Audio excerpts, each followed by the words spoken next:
早くやっとかないと出せないんで。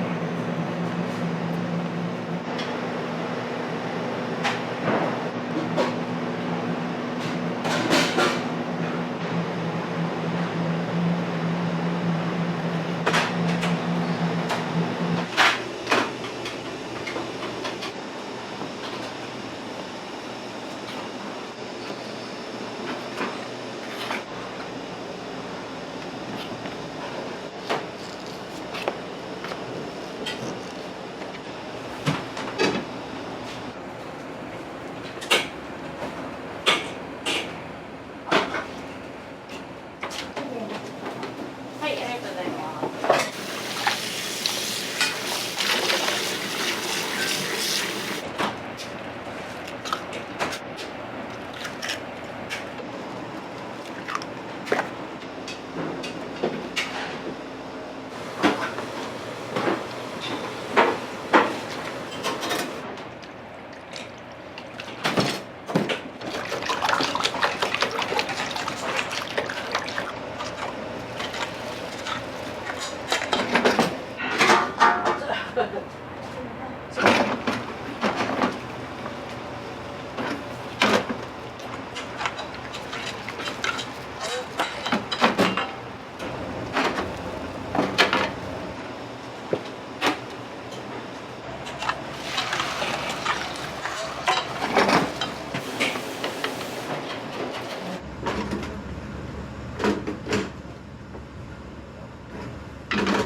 早く入れないと形が変わってしまうんで。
しいたけと人参とごぼうです。いなりの具です。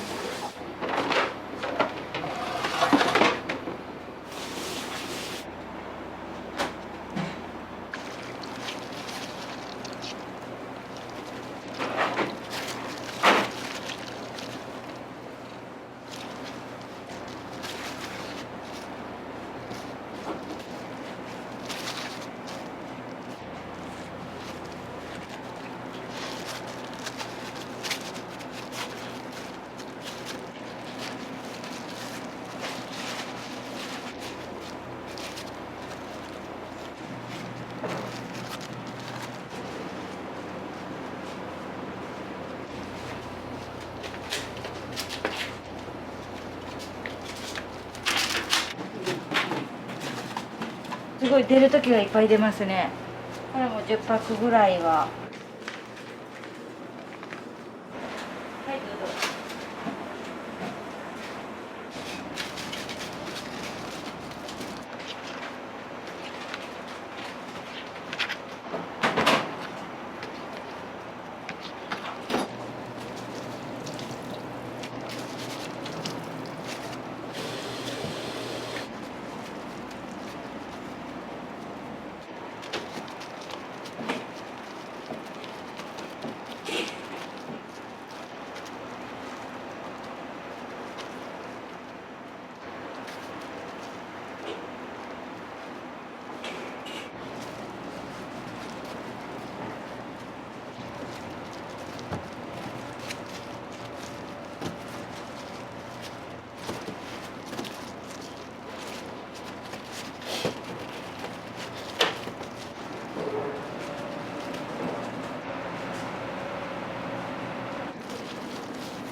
1日何本ぐらい作られるんですか？だいたい100本ぐらいかな。お一人で？そうです。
天丼のタレにね、殻で抽出したエキスを入れてるんで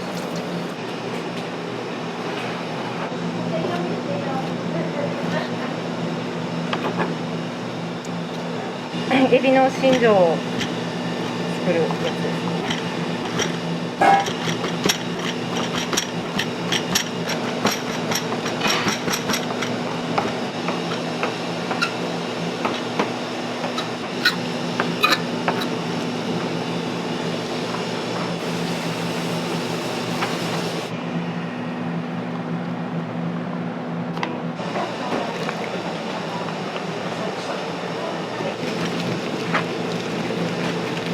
数量限定の午前に入れるやつなんですけど、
黒木大根の水味噌がけですね。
筋入れるじゃないですか。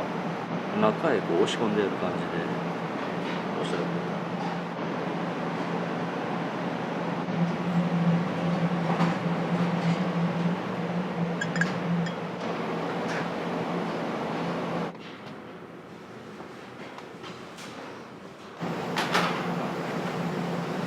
これはエンドウ豆のなんかすり流し。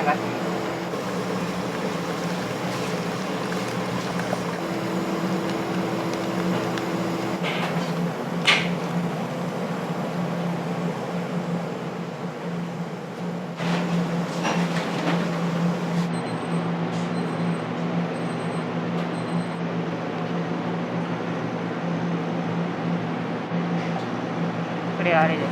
そば茶で作ったごま豆腐。そばプリンっていうのがある。プリンもそば茶で作ってる。そば茶とそば粉とそば茶ごま豆腐。水分のところをそば茶で。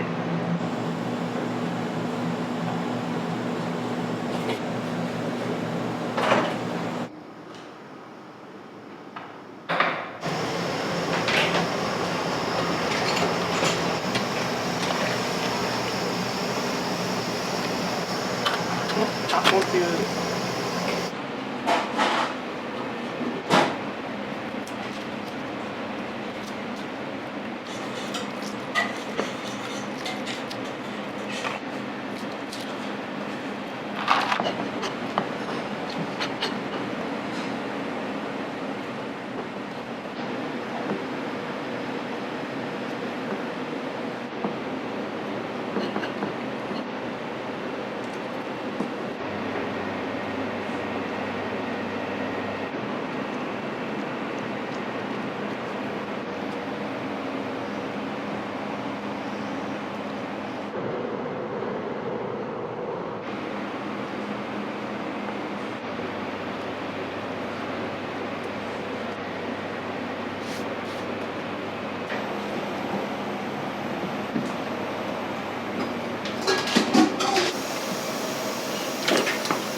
今の時期だけしかない食材なんですけど。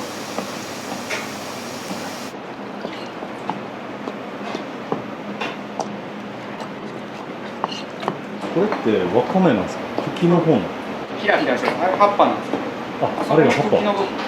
で、これの根っこがよく見る根株ってやつです。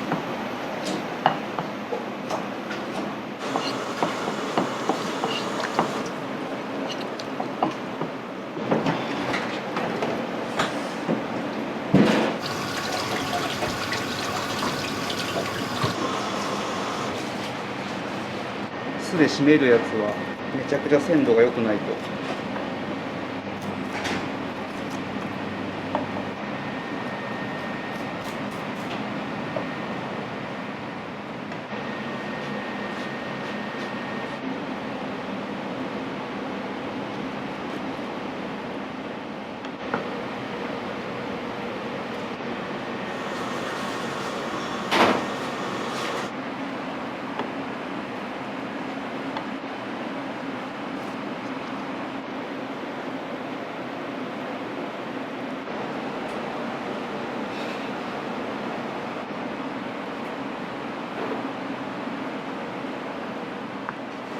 ランチの午前の一品になるんですよ。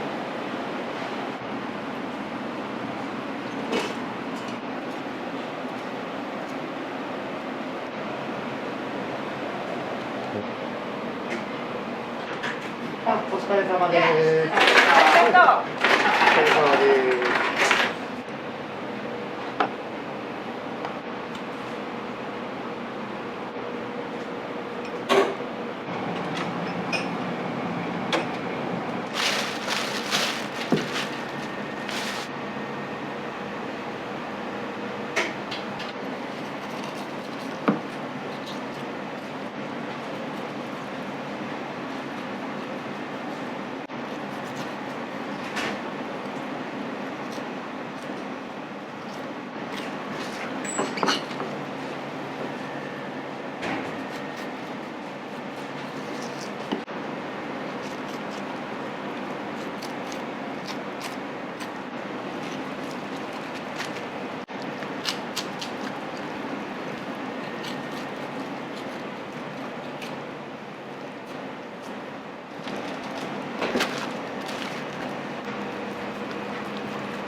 これはそば味噌です。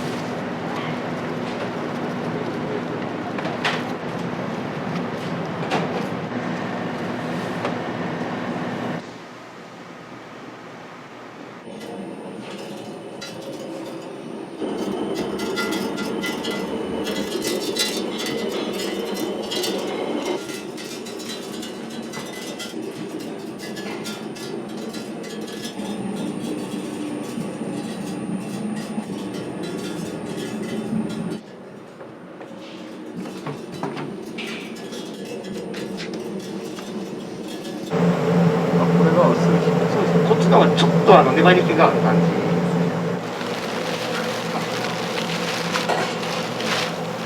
さらしなこですね。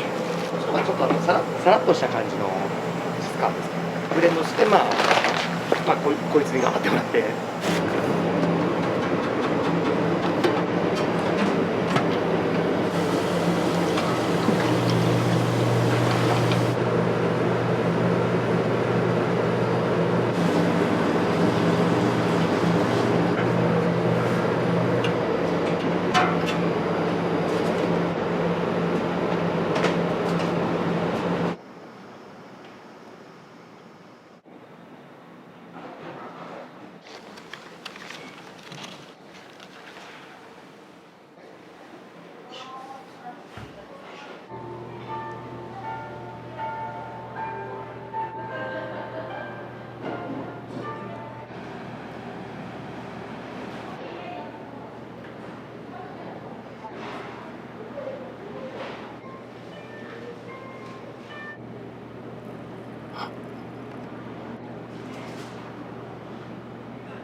ネギが多め。ネギ多めでお願いします。大盛りの分ですか。はい。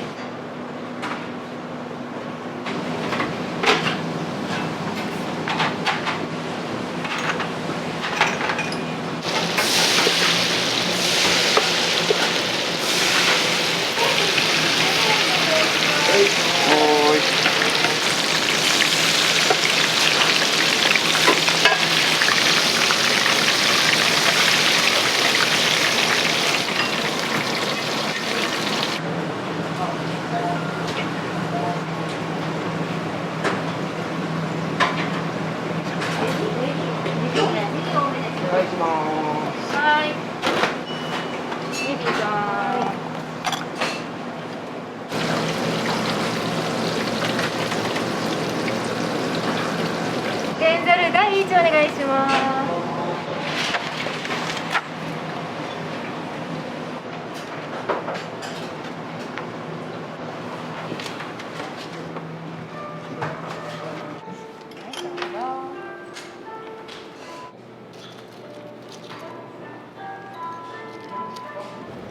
体にいいもの。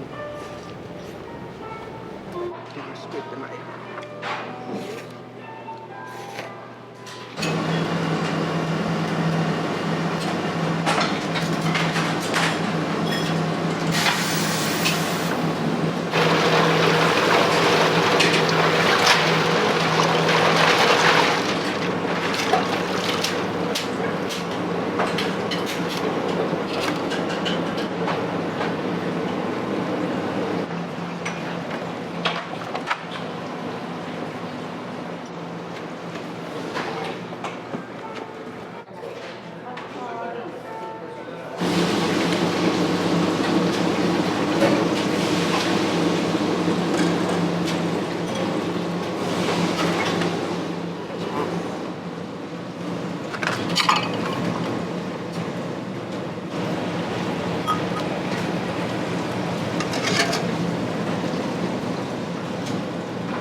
天ざる一宮ビーチかけでお願いします。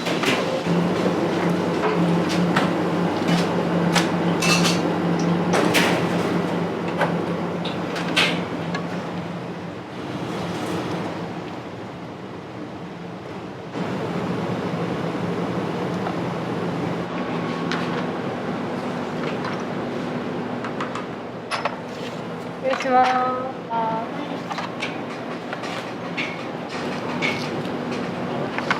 はい。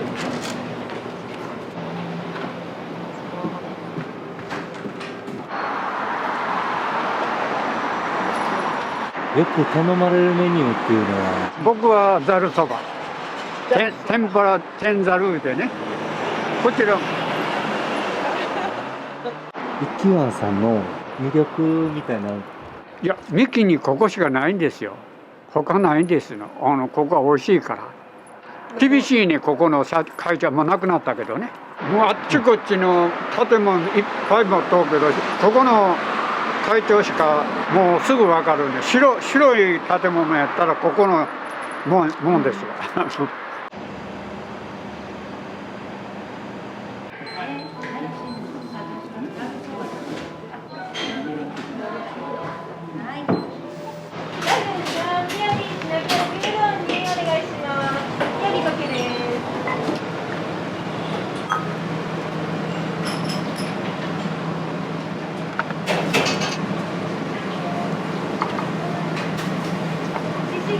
天ぷらそば一お願いします。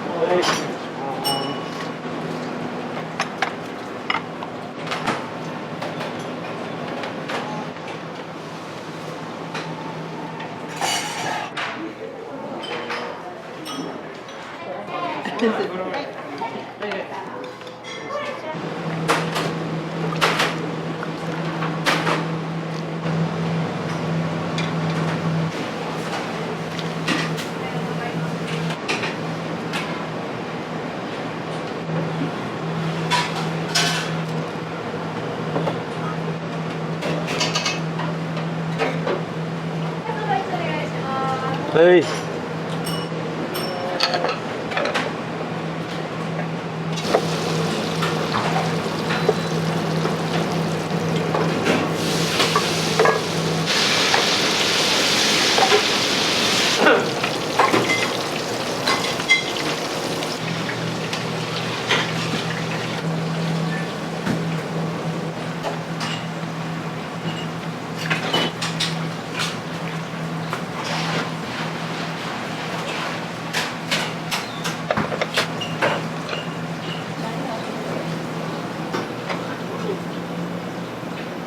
はい、どうぞ。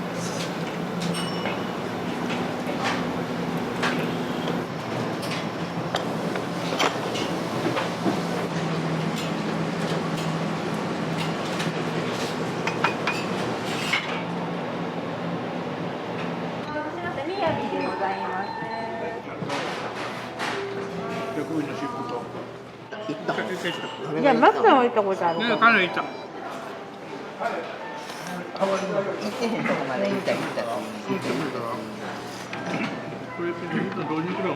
どういった集まりなの？集まりは。集まりグランドボール。ミキの防災公園でやって、それからここにおそば食べに来て、元気なじいちゃんばあちゃんの集まりで。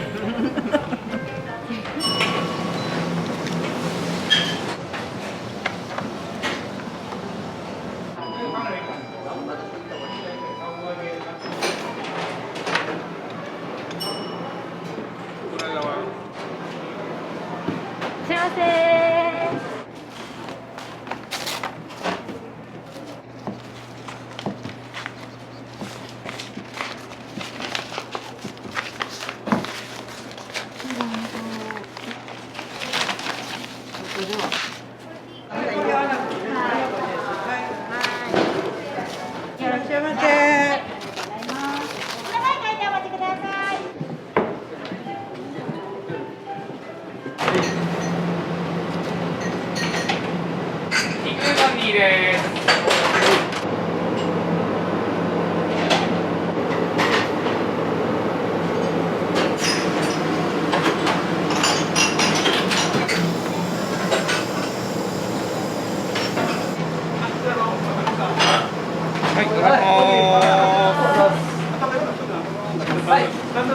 はい、お願いします。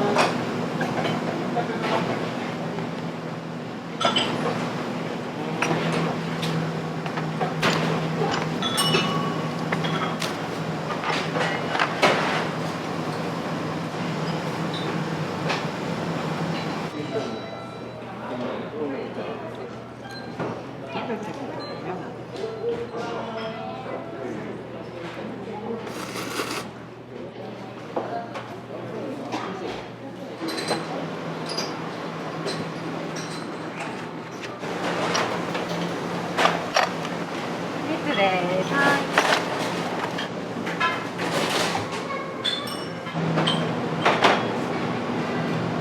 はい、うどんあった。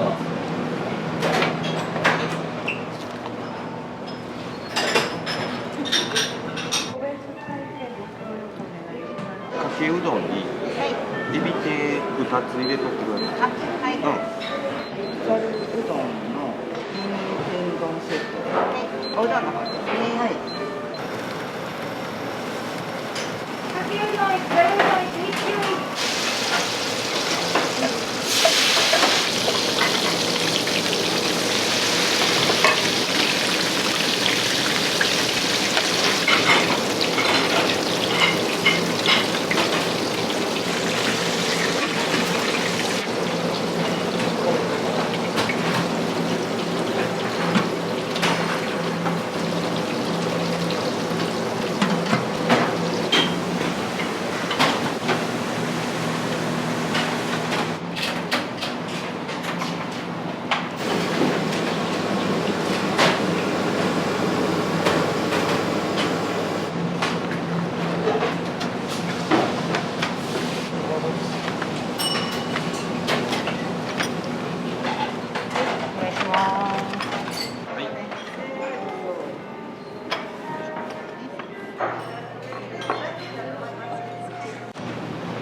とエビでございます。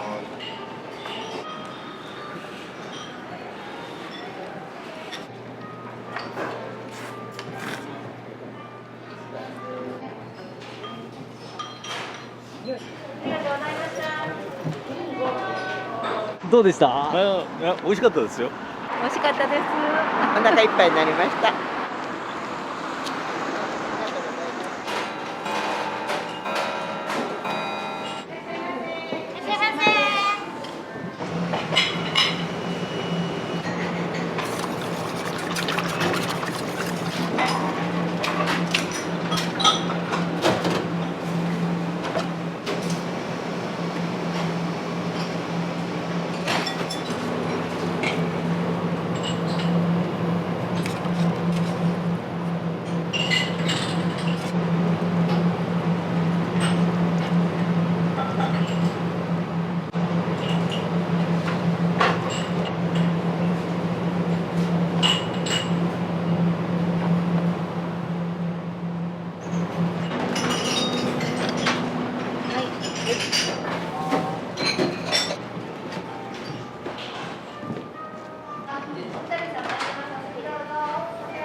ミニしらすのお願いします。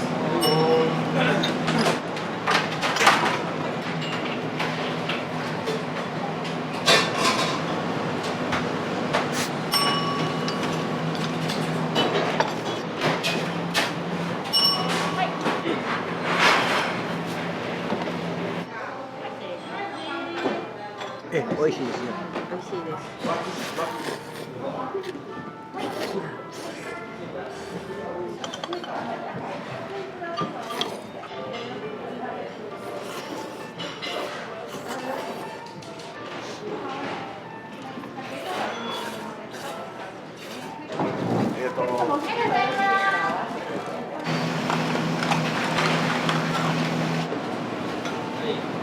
はい。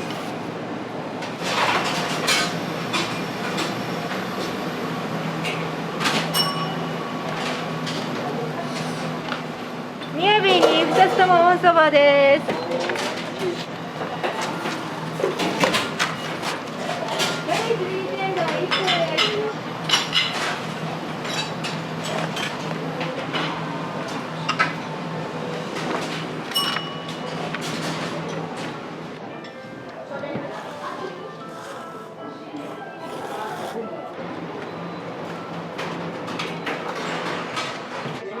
ざるそば巻き寿司セットがお2つ、かけそば巻き寿司セットがお2つ、かけうどんの巻き寿司セットがお2つですね。お願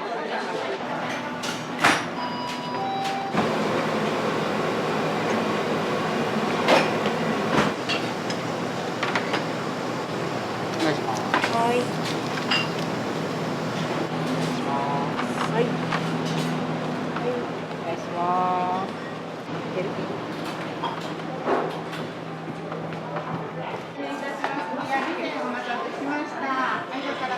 ザルにミニ天丼にお願いします。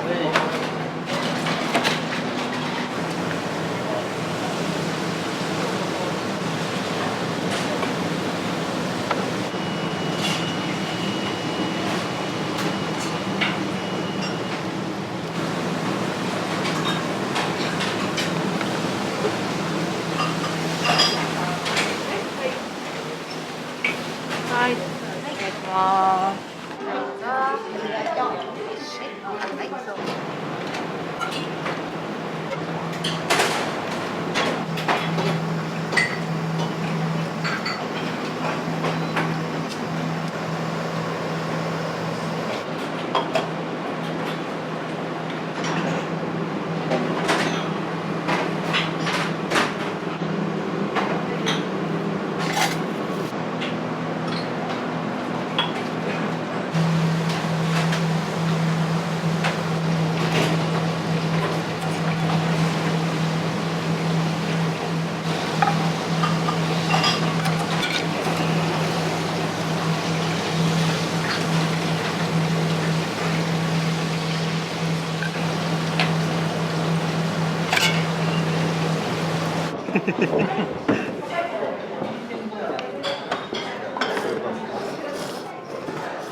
食レポせな。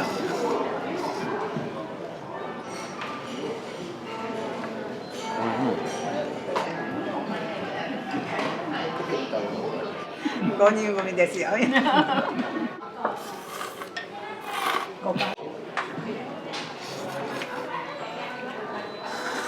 れずっといつも来てるんです、毎週。いつも頼まれるのは何なんですか？そばとお寿司も美味しい。お寿司も。このお寿司。具すごいでしょ。具がいっぱいですか？安くて美味しくて長く折れるここに。安くて美味しくて長く折れる。はい。はい。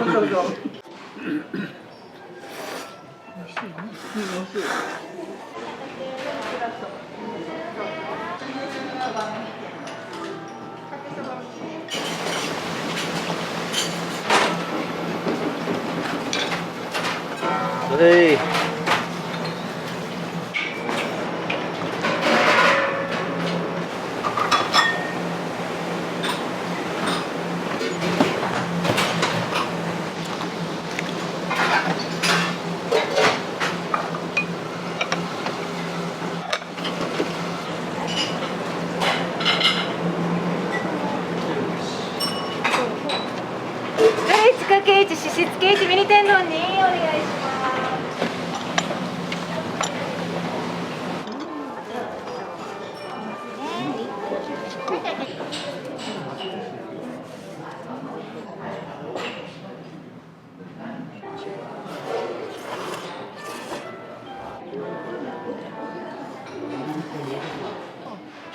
市きつねうどん市親子丼市ミニ天丼市お願いします。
そう、獅子肉です。イノシシです。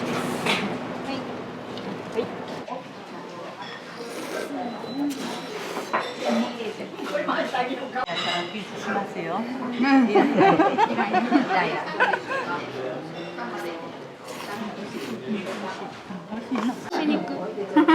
あ、獅子肉なんですよ、これ。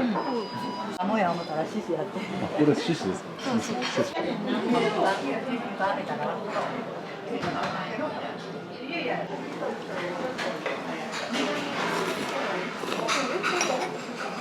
よくここは来られるんですか。初めてです。あ、初めてです。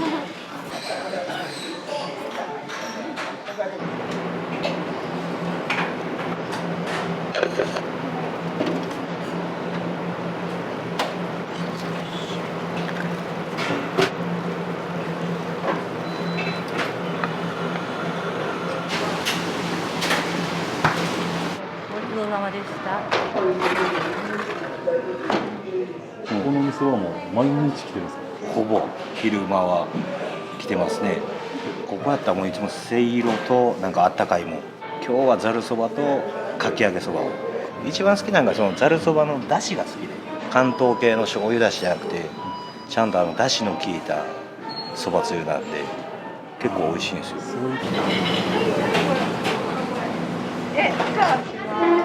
久しぶりやんか。久しぶり。これざるですね。これが噂のめんつゆで。うん。うん。うん。うん。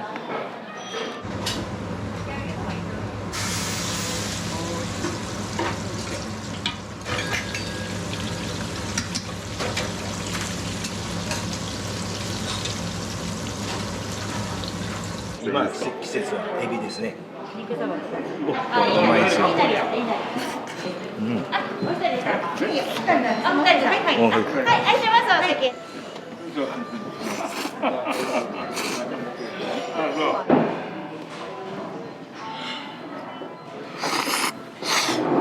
おすすめやね。うん。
3年ぐらい取れたのかな。やっぱり無理ですね。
ありがとうございます。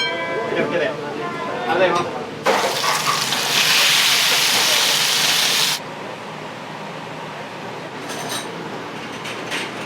惜しかった。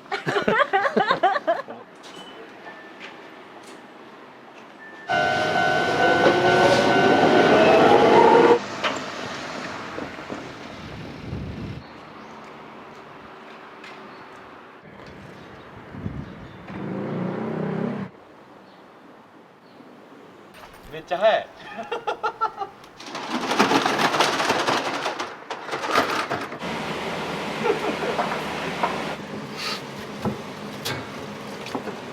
営業になったら人格が変わるから。子供らが書いた方がみんなにいい。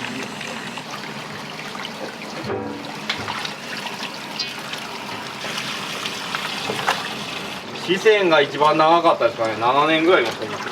その前は大阪のシャトー飯店っていう、その前はコンチェルトです。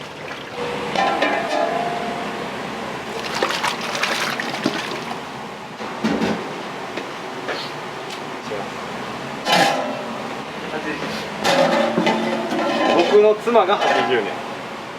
その情報はいらんと思う。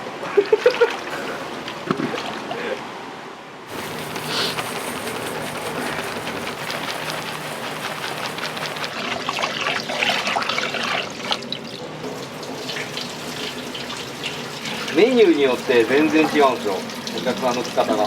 定番は何種類かあって、でその日替わりランチってやつだけ毎日変わるんで。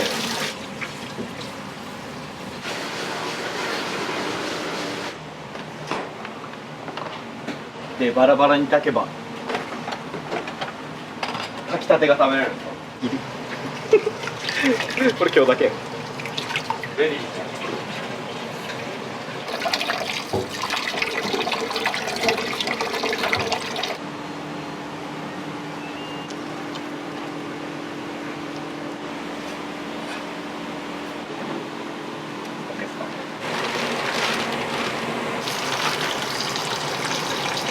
土日やったらこれ全部出ますよ。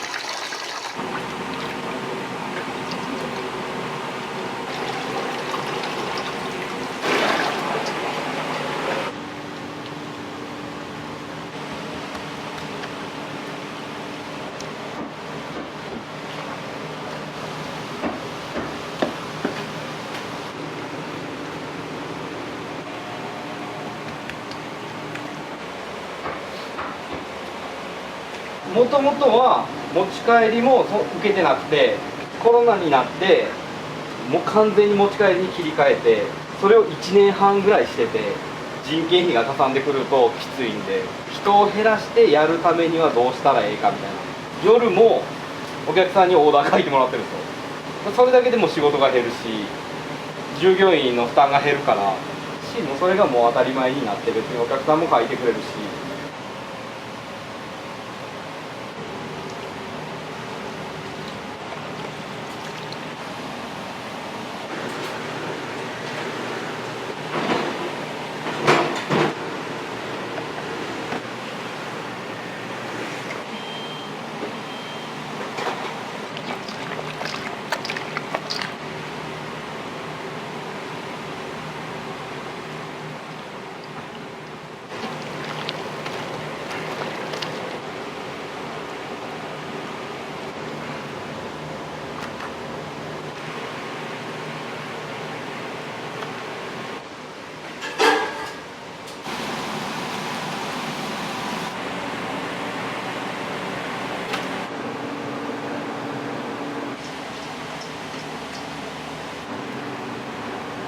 ゴコビチフードがいいや。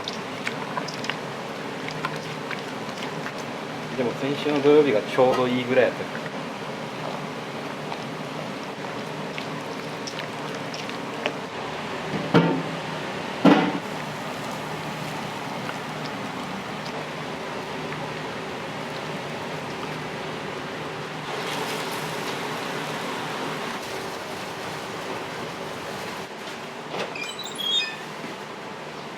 これ昨日のスープです。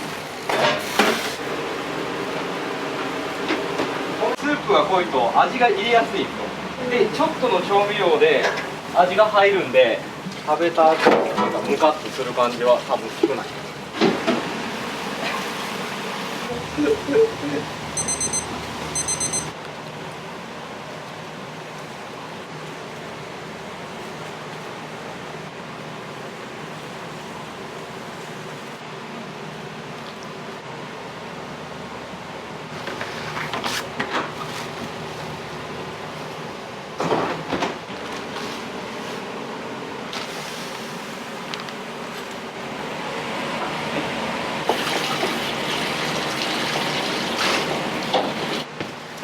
ザーサイです。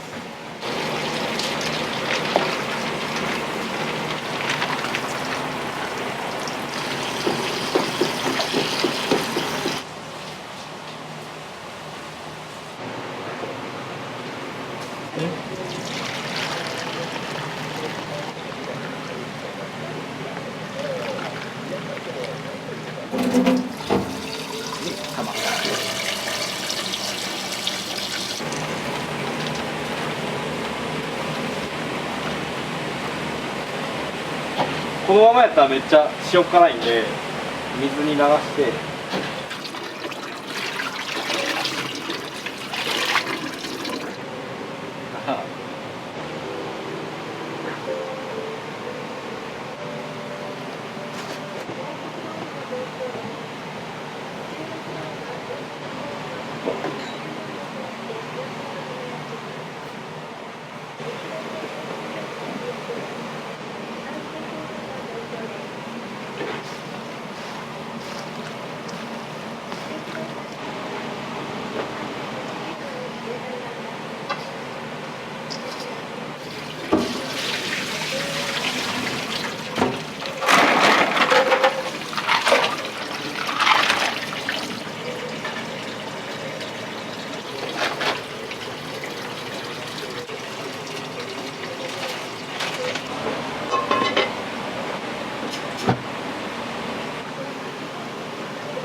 みんないけたもんね、絞りが。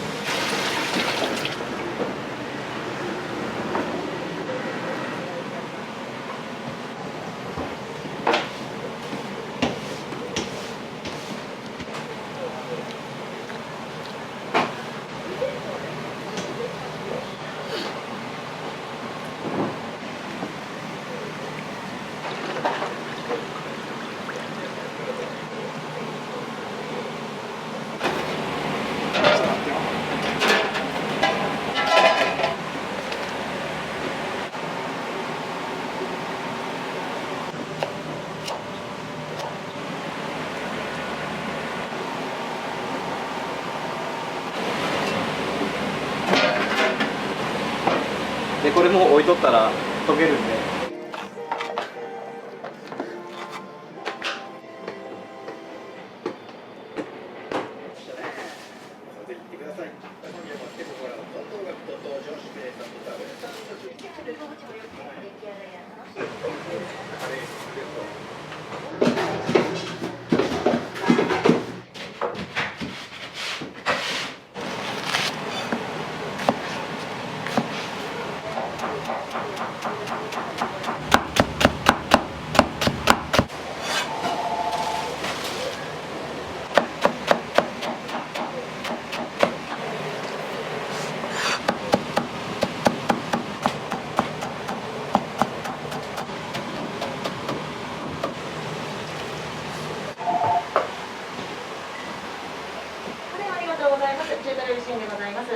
11時半で日替わりがお2つですね。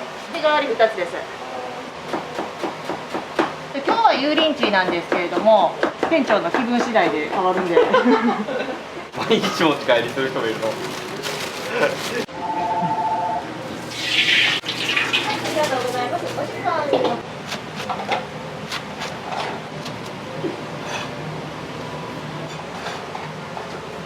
この量でも2日では履けますからね。この量でですか？この量で2日で履けます。お湯につけると色がきれいになって悪くならない。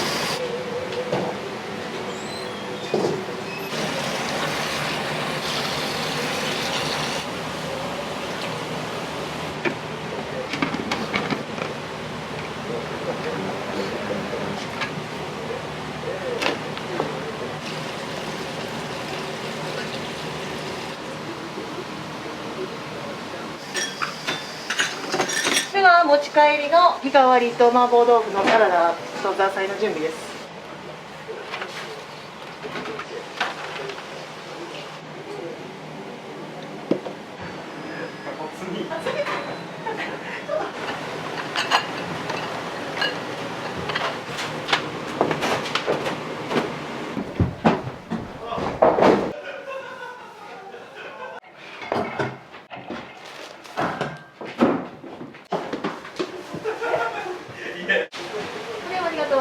中華料理店でございます。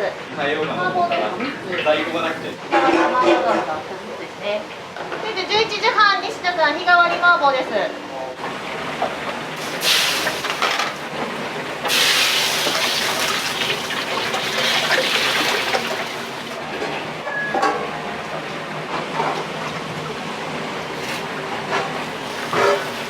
さつまいも、ごぼう、里芋、玉ねぎ、人参。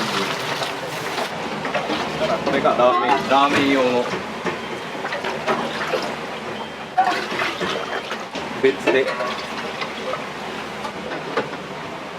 沸かして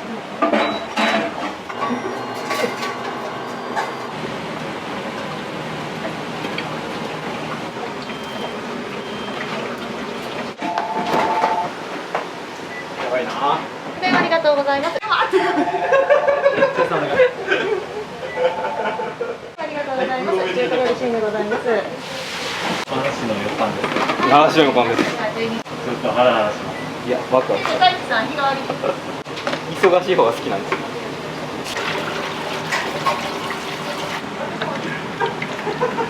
この T シャツもふざけてるんですけど、店の T シャツなんです。お腹が減ったら死に行きましょう。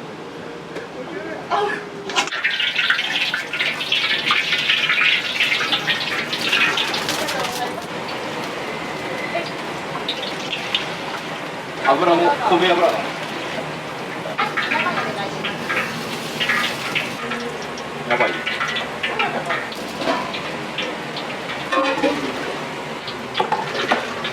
えるかもしれないと。現在平和かもしれないと。持ち帰りが異常に多いんで。もう17件。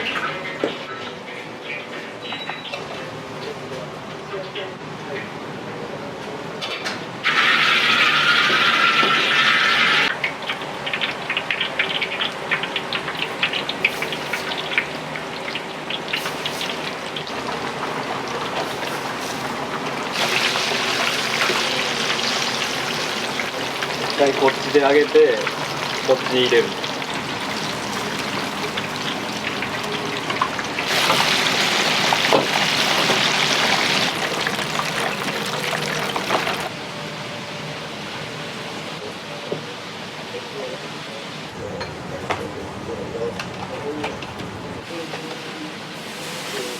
17人です。17人前です。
組なんです。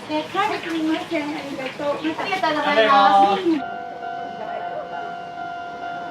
麻婆豆腐を希望したんですけど、油淋鶏も美味しいって言われたので、それにしました。美味しそう。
二人いるようなから、これがどんどん取っていって美味しい。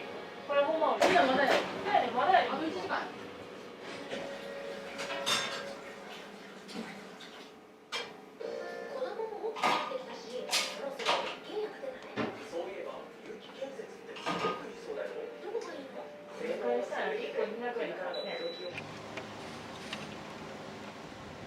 ダイレクトに来るんですよ、こういう家中が。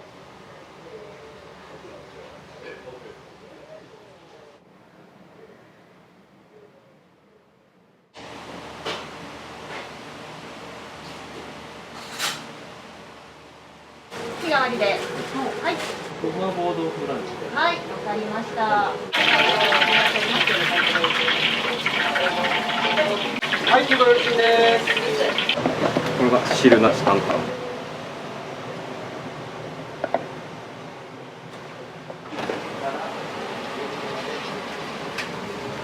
時半。ってことは、はい、12時までです。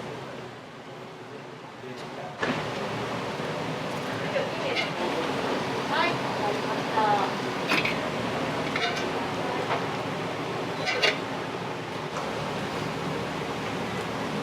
皆様行くわ。行くで。ライス。ライス、ライス。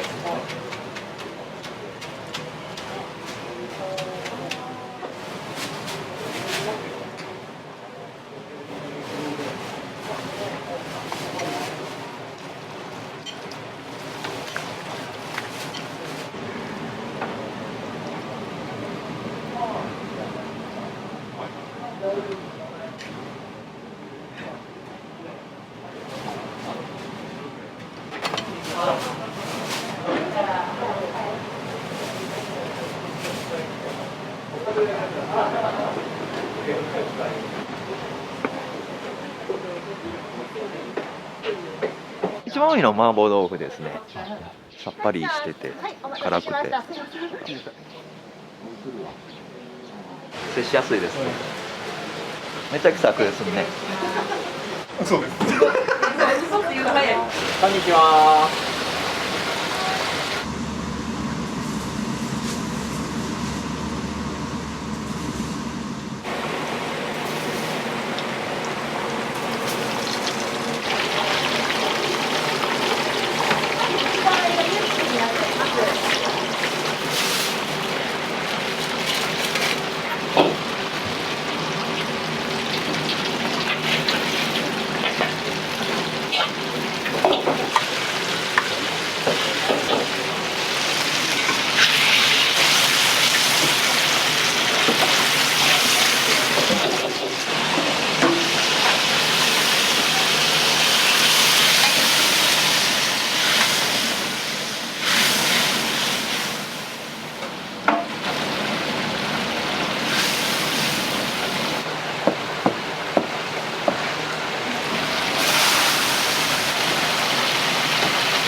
こんにちは。少しだけお待ちいただいていいですか。失礼します。お待たせしました。麻婆豆腐のお客様。はい。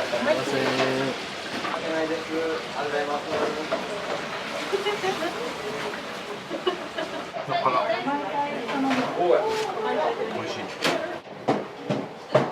お待たせいたしました。ライスおかわりできますのでまたおっしゃってください。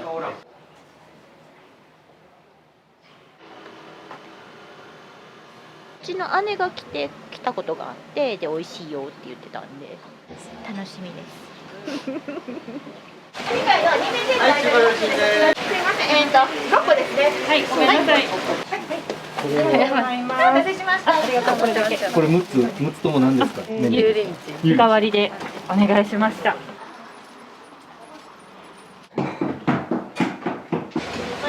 2名1名が1番。なんかごめん、15番さんも取り皿行ってないかな。こんにちは。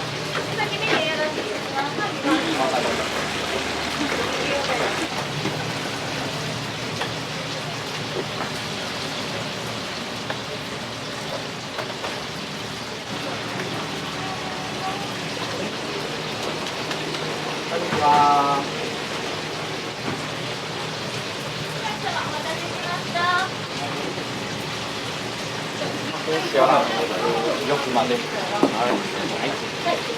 お待ちの間。7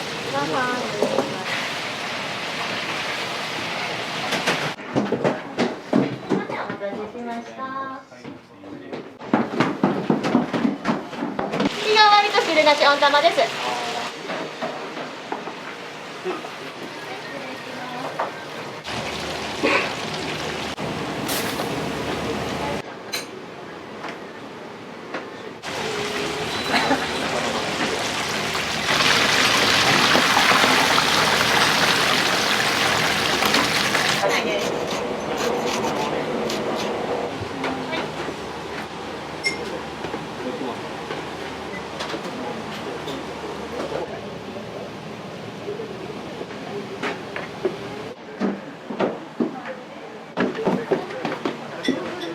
ありがとうございます。ありがとうございます。うまい一択でしょ。いやほんま愛されすぎてね、並ばなあかんからもっと店でかくしてくれって言っててください。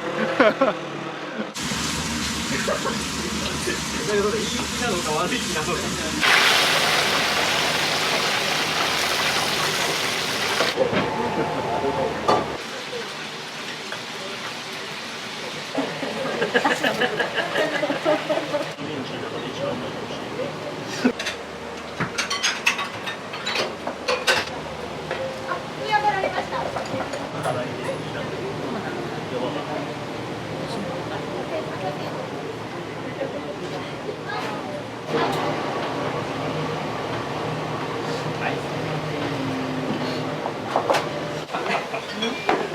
米が落ちてきた。あ、そう、ありがとうございます。ちょっとだけお待ちください。はい、中華料理シーンです。はい、お昼夜どちらでしょうか。そうするありがとうございます。気をつけて。ありがとうございます。ありがとうございます。ありがとうございます。ちょっとだけお待ちください。すいません。じゃあ少しだけ。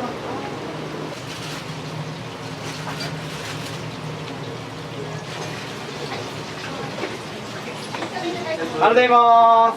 お気をつけて。あ、じゃあ。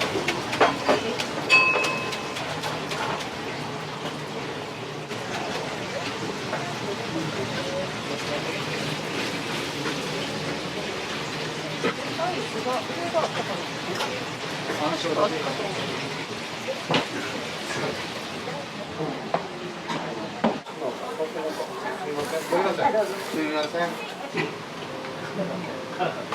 昨日来てたよ、昨日も。来てた。美味しい。間違いない。ここのランチかな。美味しい。毎回違うんやけど、まあ麻婆豆腐も有名やからね。麻婆豆腐も美味しいし、汁なしそばも美味しいし。あ、そうですか。まだ今日は遅くまでなんで。あ、ほんまに。可愛らしいな。春休みちょっと預けます。おお。ありがとうございます。美味しかった。また来ます。はい、ごちそうさん。ありがとう。 6番さんは日替わり餃子。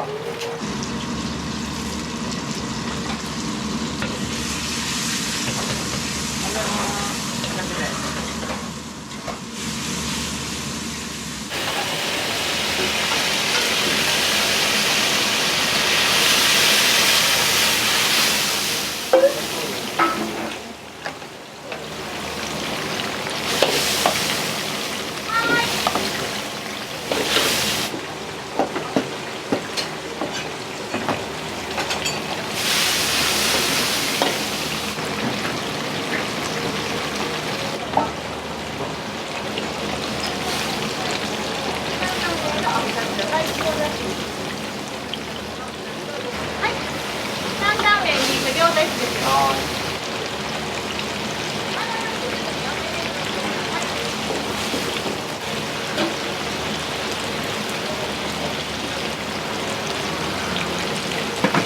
ご飯。大丈夫。大丈夫。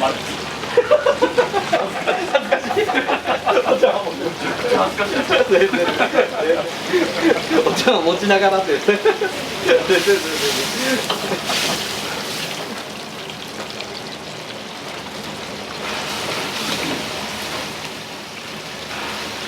の間の管理してやろう。嫌われる。いい人やんもそれいい気なのか悪い気なのか。いやいいです。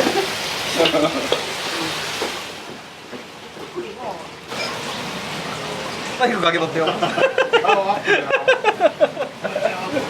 モザイクかけてもらえ。顔あったんだ。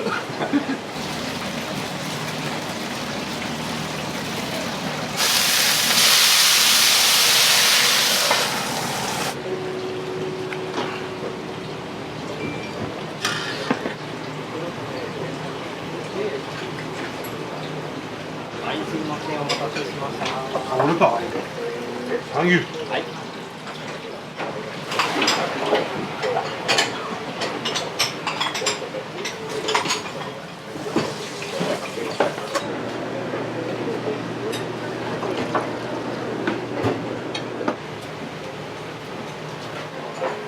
くださいね。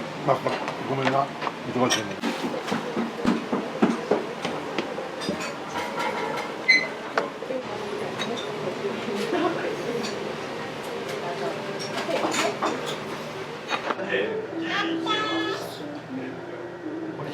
お料理は大好き。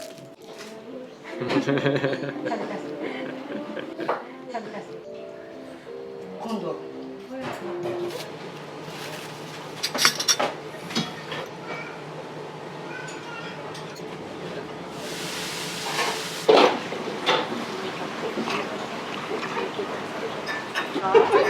あ、うまい。もうこの杏仁を食べないと終われへんこれは。必ず。ママちゃうわ。ママちゃうわ。あ、俺着替えてくるわちょっと。これ朝着いてくるやろ。はい。ありがとうございます。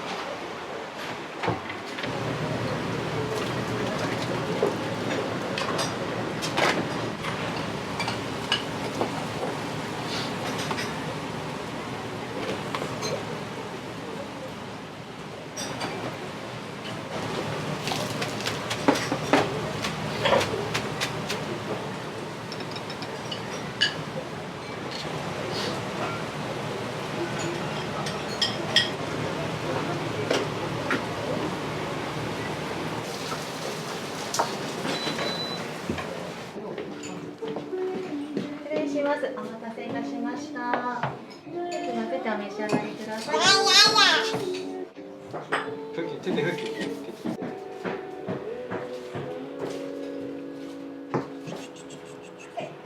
めっちゃ弾力ある。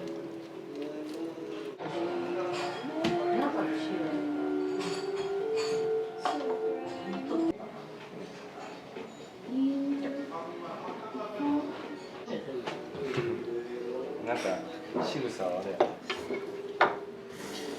ちゃんと取ってくれたもん。大丈夫かして。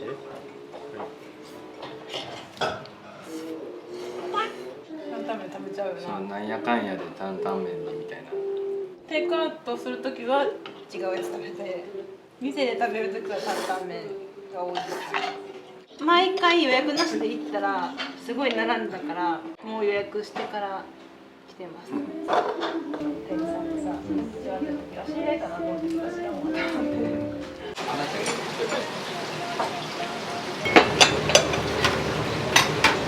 もうすぐですかね。今や。チャーハンのお皿が2枚。はい。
お願いします。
いや、じゃあ、オンネンで、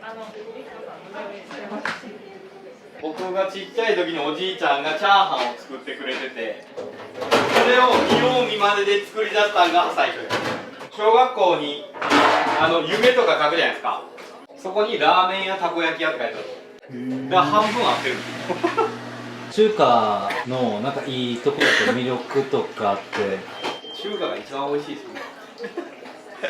間違いなく。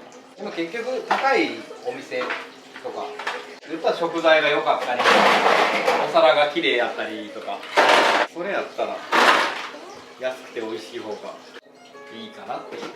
ただいまいい感じ。ありがとうございます。YouTube デビュー。世界世界へ羽ばたけ中華料理シーン。ありがとうございます。明日やったら娘店入ってるんです。店手伝っているんですか？すごいですね。お待たせしました。チャーハンです。ありがとう。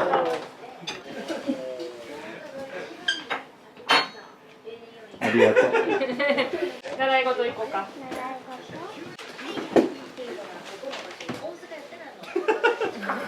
じゃあバイバイ。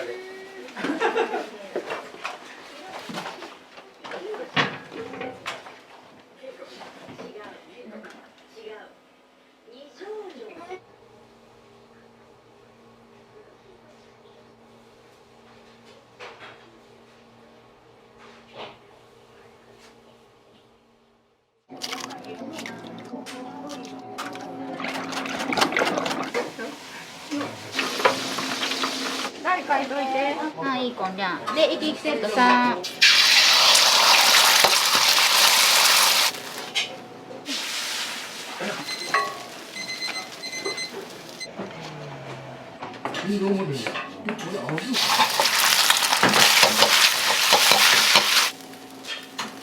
りがとう。ありがとうね、まゆちゃん。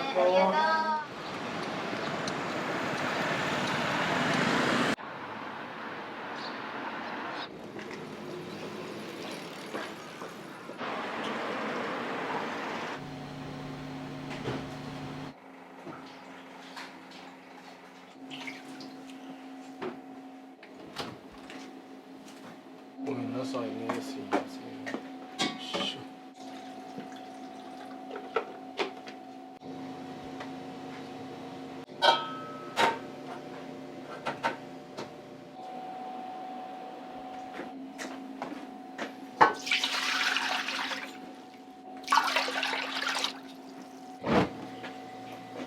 魚介ですね、カツオとかサバとかそういうのに、まあ、野菜10種類ぐらい加えたものに果物を加えたやつを炊き込んでいます。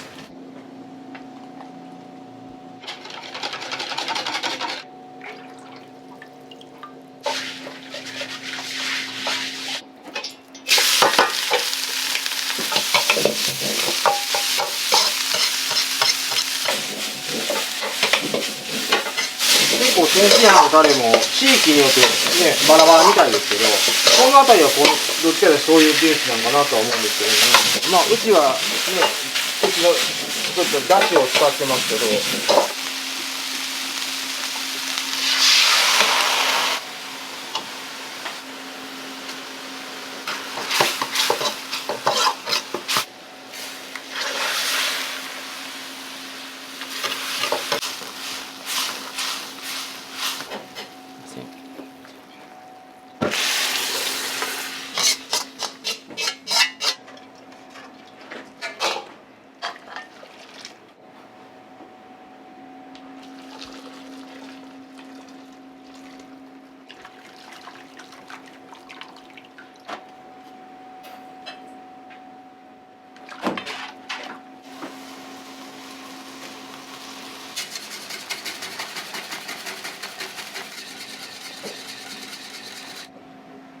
左で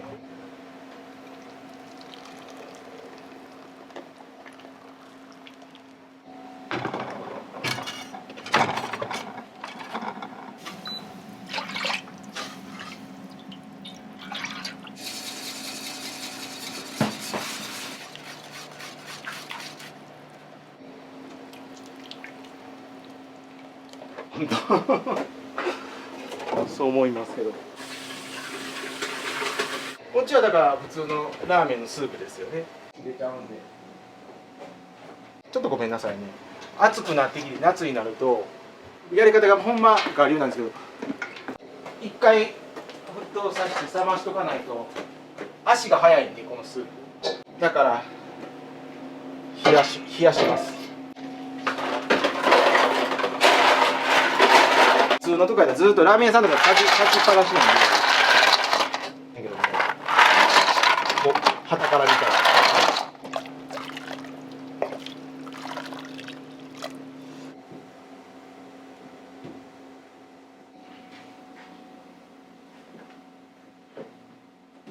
父がだからあれが15年ほど写真前ですけど、6年ぐらいしてから認知症になっちゃって、基本も最後の方は父は料理はしてましたけど大体任されてたんで、高校定時行きながらもこういう仕事してたんで、その頃から考えたら多分5年以上はやってますね。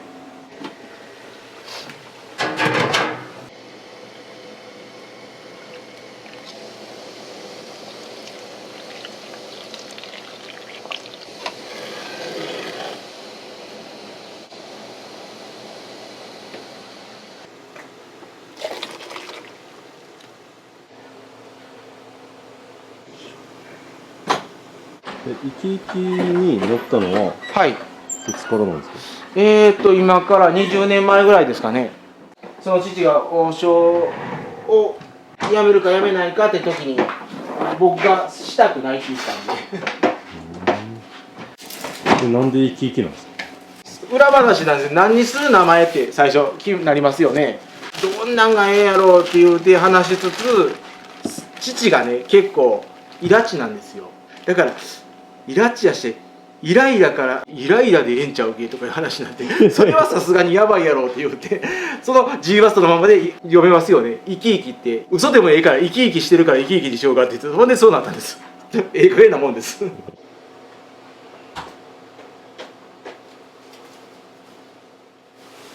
これも鉄板に火を入れる感じですね。一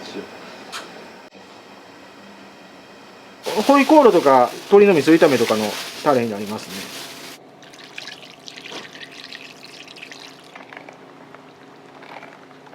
味噌に関してはうちは三重県から取り寄せてます。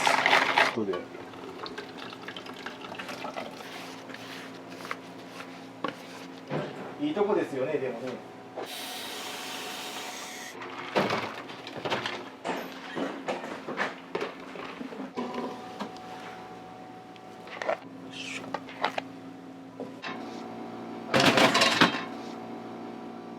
おはようございます。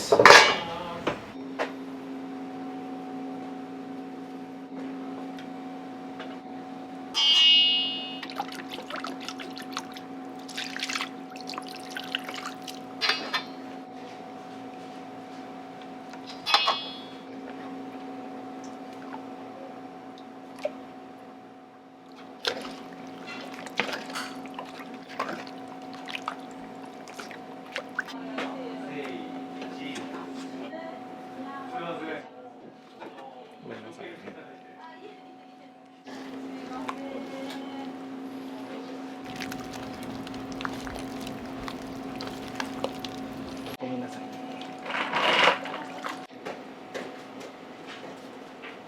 ぬか漬けですか？ぬか漬け、このぬか自体は30年近く母が最初にしてからずっと。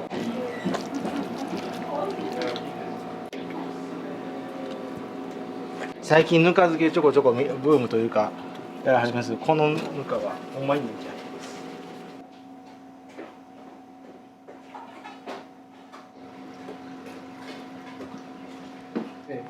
知ってました。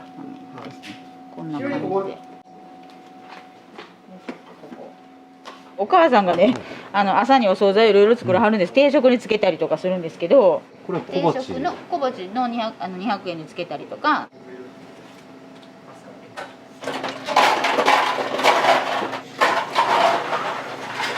これがベースなんで、これに僕が味をつけて調整してするって感じです。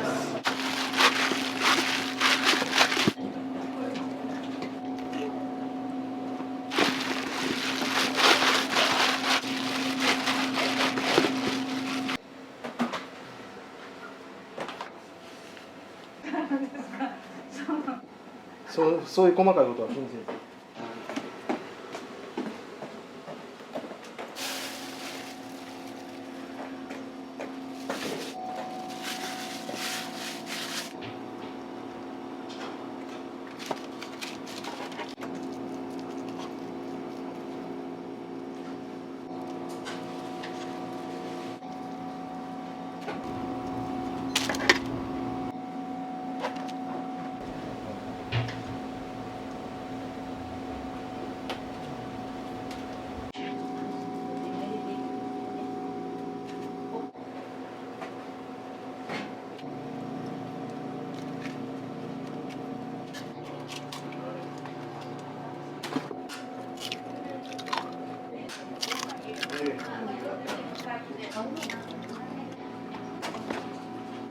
10キロは出ますね。何にでも卵使うね。唐揚げするのにも使いますし。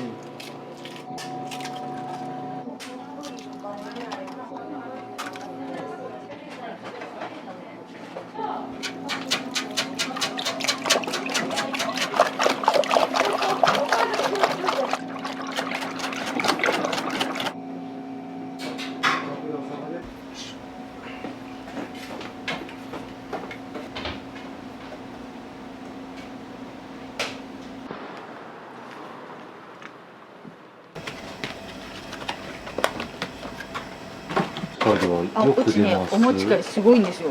昔からしてるので、根付いてるのでね、ありがたいですけど。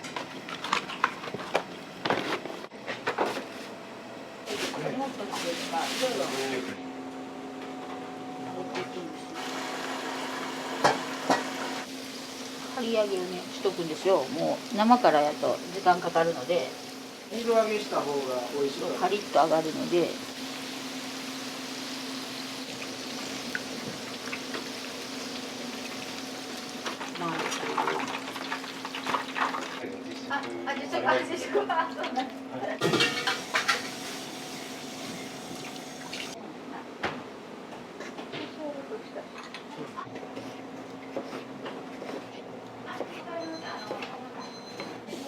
はい。はい、お姉ちゃん切れたよ。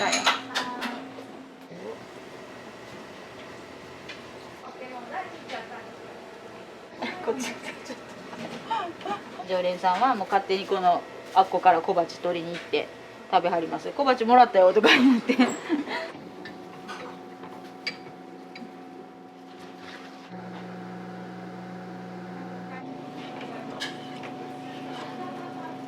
ゃあ別におかみ任せてます。めっちゃ助かります。結構ようやらはりますね。頑張る79歳です。そう。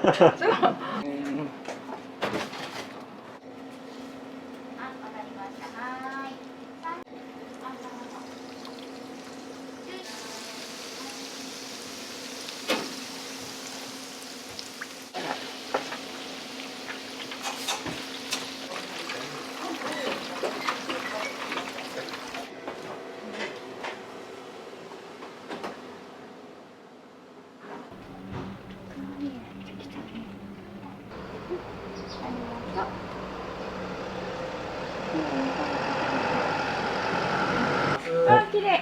だいぶ咲いてきたな。明日ね、朝の9時。これ桜です。以上でお願いいたします。上でほら自分の介護したんでね、息子と一緒に咲いたらいつも見せてあげて、ベッドで寝てたからね。すごい喜んで。花への思い入れがっていうか。そうですね。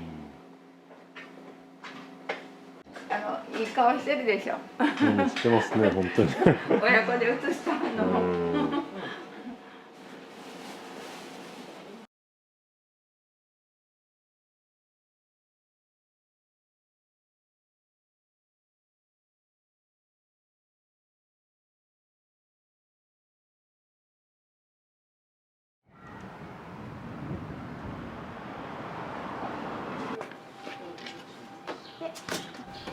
この回転営業します。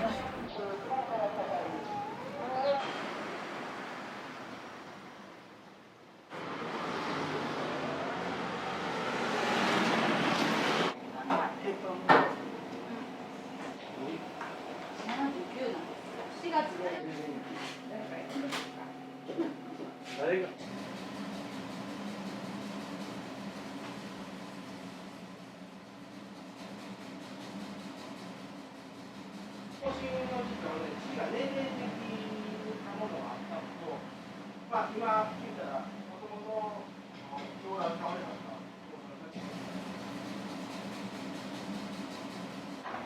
持ち帰りですか？はい。円座奇数やわ。ある程度したら時間見計らって作っとくわ。少しだけど大丈夫です。こんにちは、いらっしゃい。焼き飯のショーと餃子のハーフですか？はい。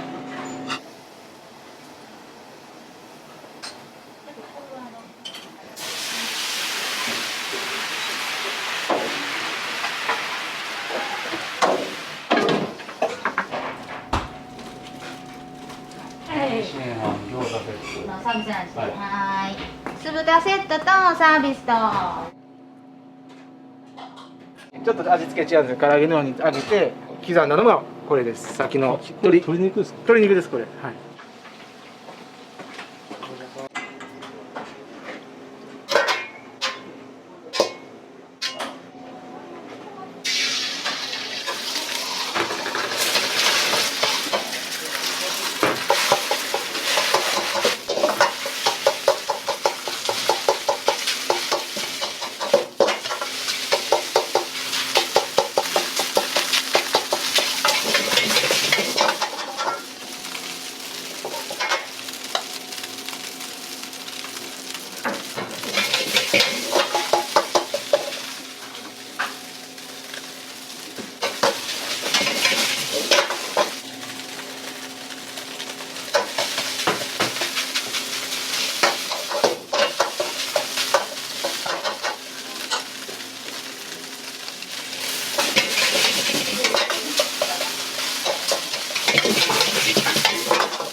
いいですか？はい、すいませんね。お待たせしました。どうぞ。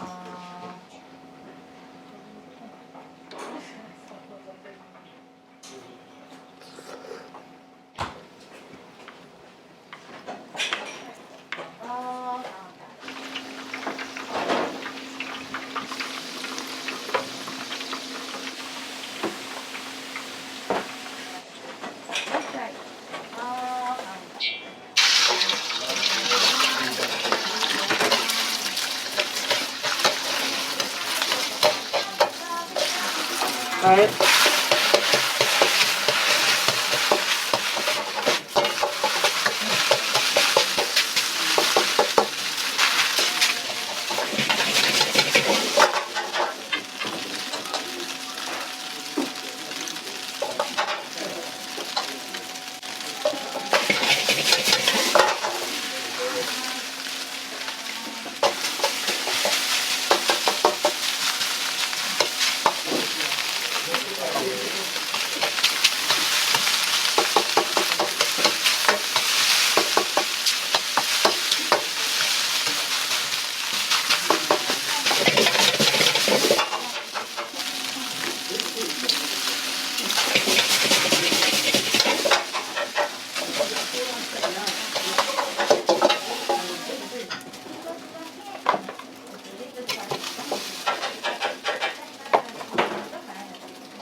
台書いといて。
いい子じゃん。で、生き生きセット3。生き生きセットが3な。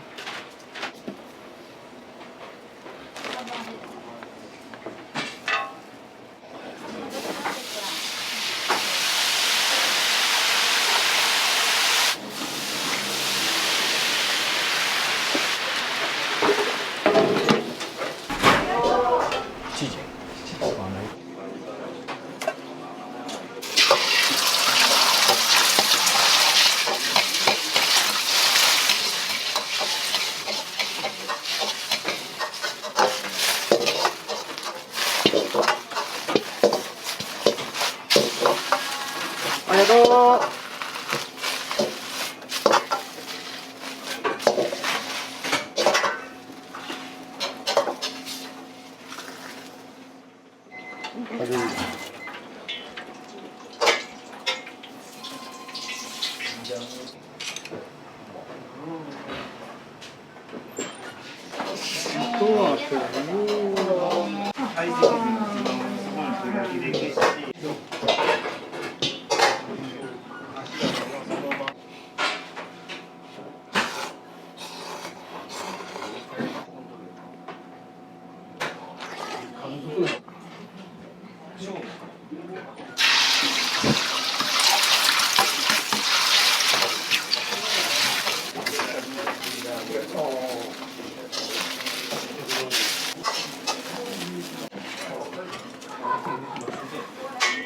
ありがとうございます。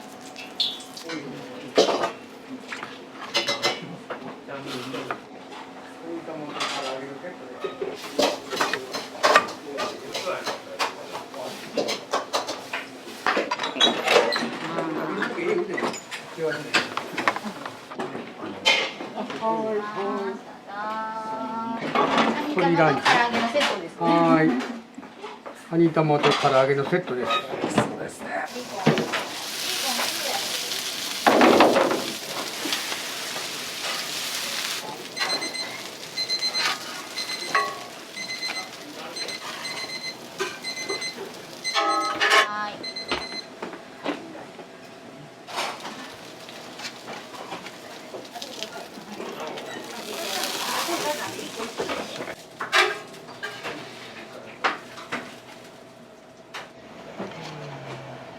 これが生き生きセットです。餃子がっつり食べたい方はこれ多いですね。もううちの一番人気満腹セット。はい。ですね。お待たせしました。どうぞ。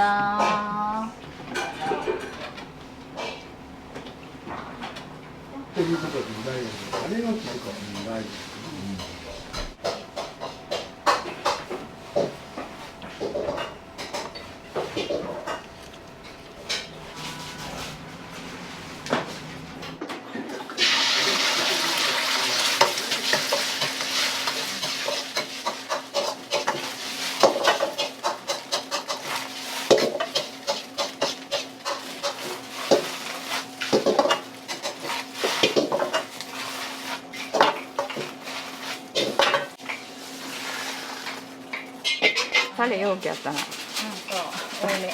タレ。はい。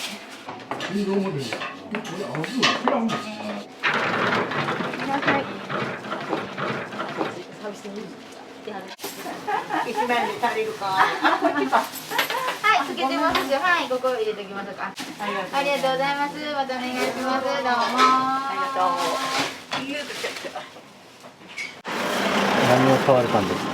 焼き飯、餃子、唐揚げ売ってた。そんな。はい、ご苦労さんでございます。お気をつけて。はい、ありがとうございます。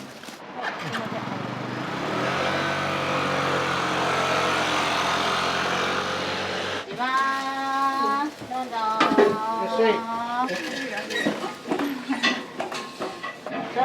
サビダンション2つで、はい。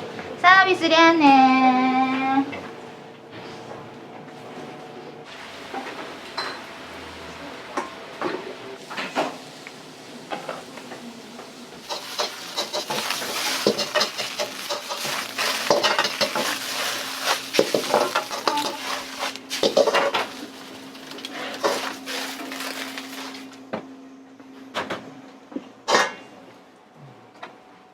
買ってきはるわ。見えやろうし、見えやろうし。見えへんや。はい、すいませんね、どうぞ。すいません。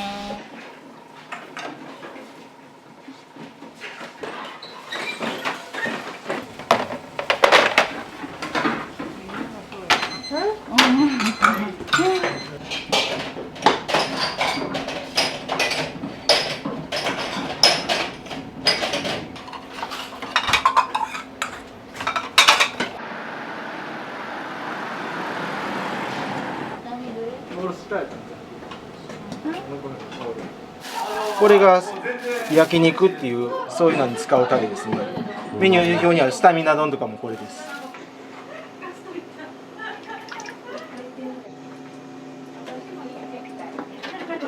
あんた見たことある？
はい、はい、どうもよろしく。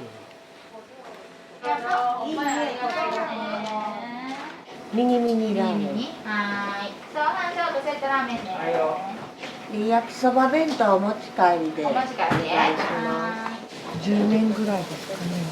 一人で来る時とかはいろいろ食べたいのでハーフサイズにしたりとか。いきつさのとか魅力とか。アットホームなところですかね。いつも気軽に声かけてもらって明るくまた来てねみたいなこうただただ作って出すだけじゃなくていろんなお話し合ったり年齢も近いので共通の話題とかもあって。なってご主人と釣り一緒に行ったりとか旅行とかも行ったことあるんでそうなんですよ。はい。ついこの前も誕生日やったんでなんか乾杯したりとかそんなもん。さっきの網にな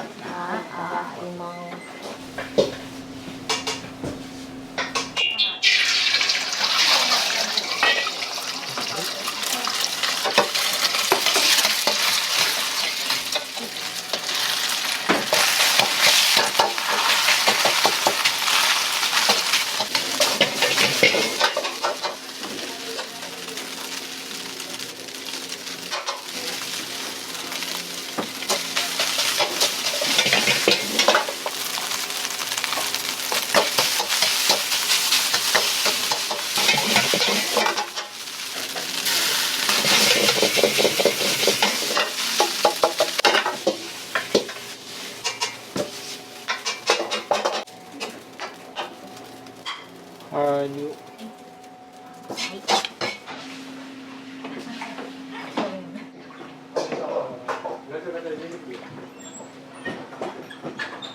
美味しいです。いつもの味です。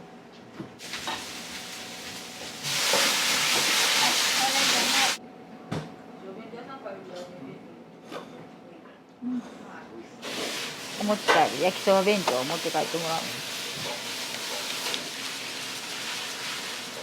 ながらの梅干しと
焼きそば弁当。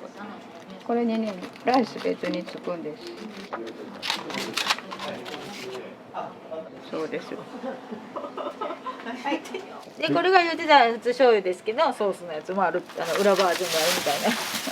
はーい、お持ち帰りお得ね。ありがとうございます。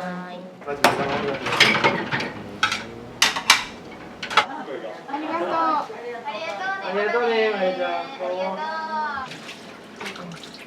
はい、ありがとうございます。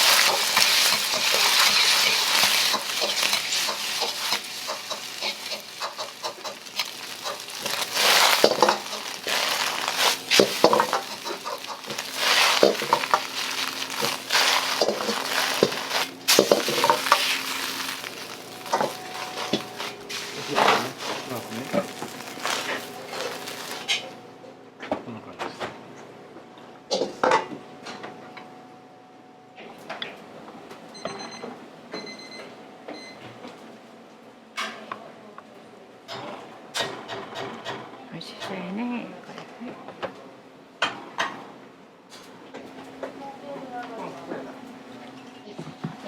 あー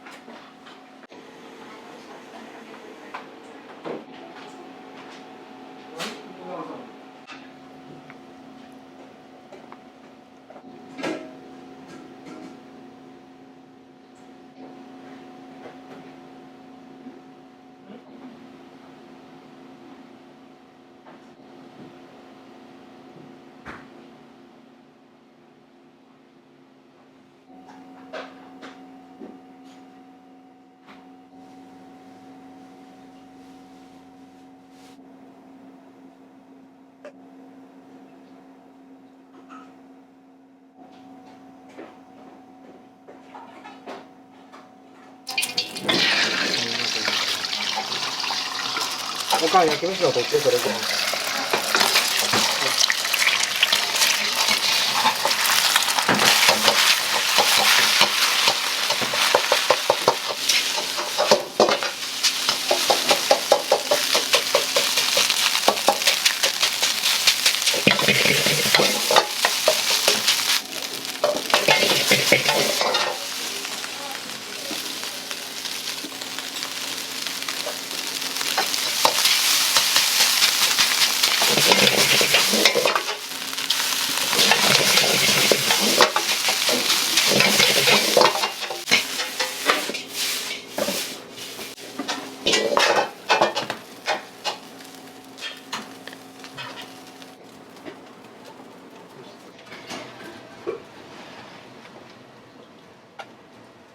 ですね。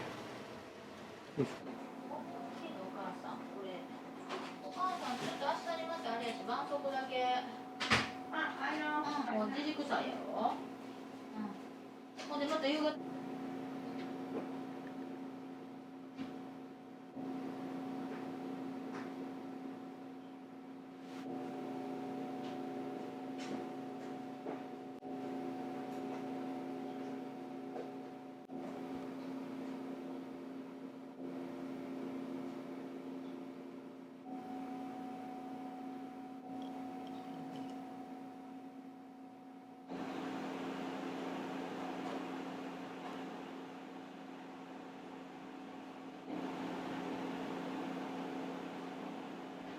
入れますね。はい。で。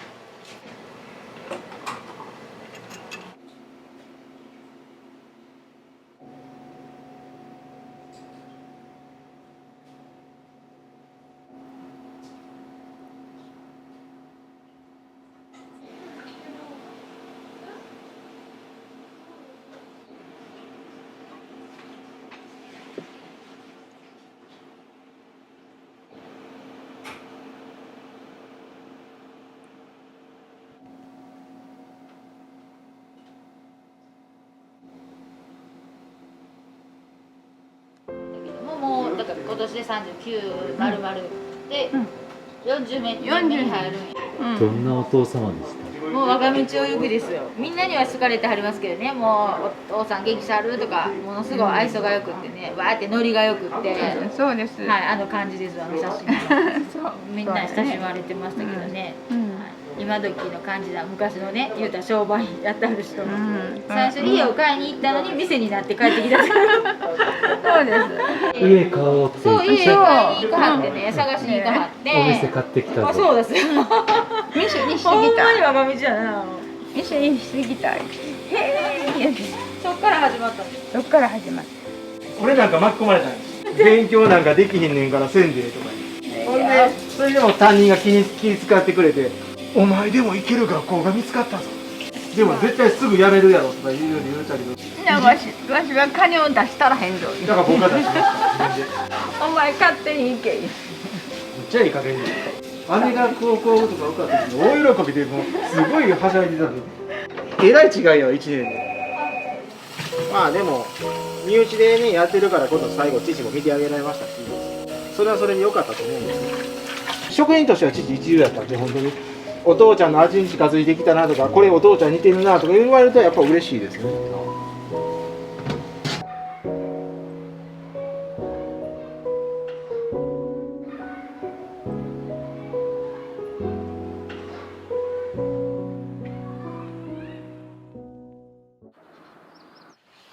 よし頑張るぞ。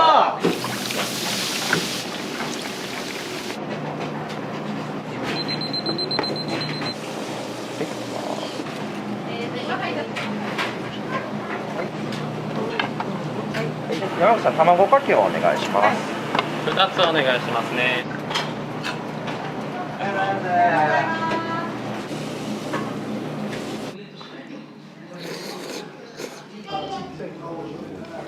おいしい。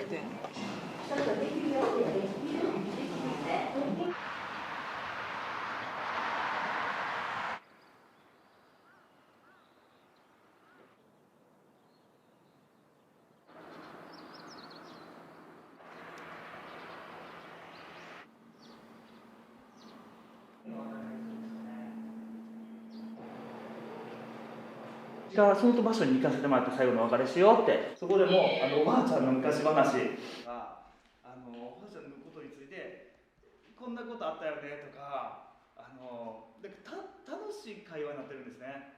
修行してやったのはお前が初めてやって、お前が一番弟子やって言ってくれたんですよ。3月10日にお亡くなりになられました。おばあちゃんはたくさんの教えを僕にくれました。幸せなるうどん屋さんの作り方いっぱい教えてくれました。どんなうどんって美味しくて楽しくて笑顔になれる、幸せ感じる、そんなうどんです。あ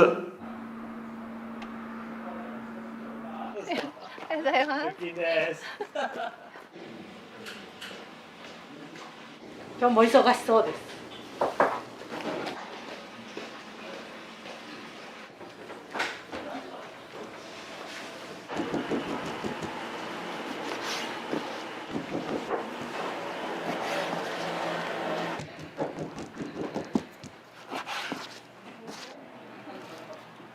鶏天です。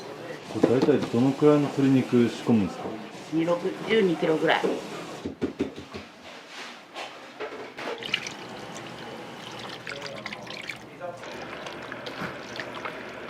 うちょっと置いときます。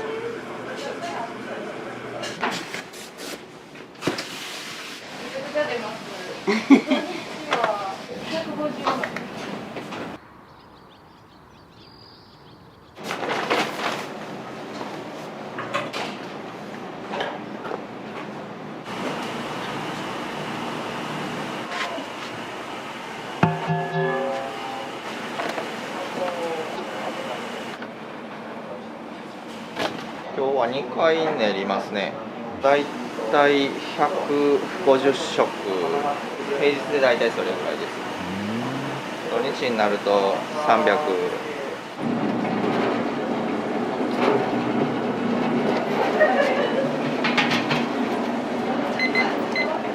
粉はブレンドですね。2種類をブレンドさせてもらってます。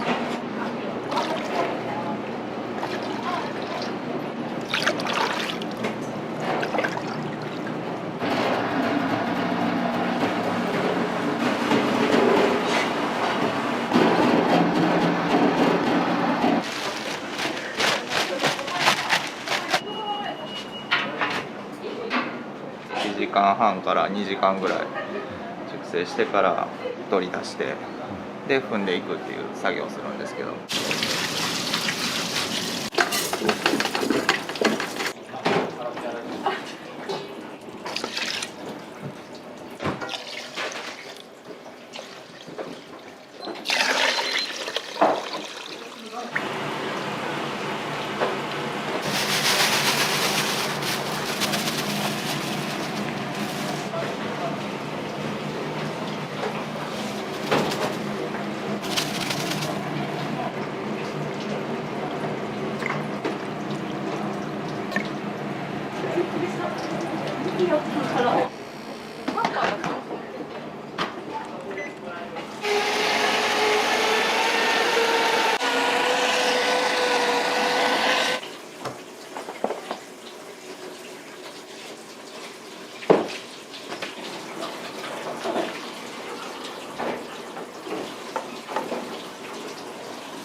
昆布、いりこ、で後から鰹節を入れます。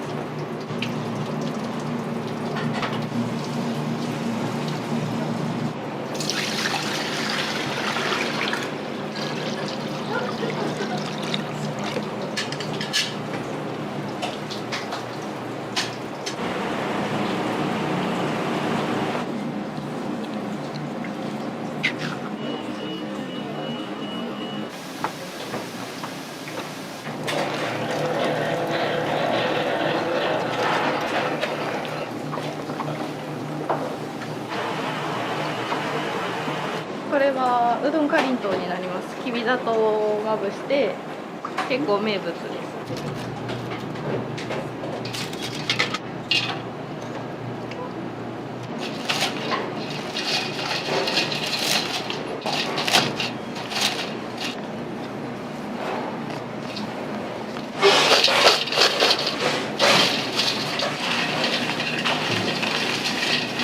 これ午前中で売れちゃうからすごい人気なんですよ。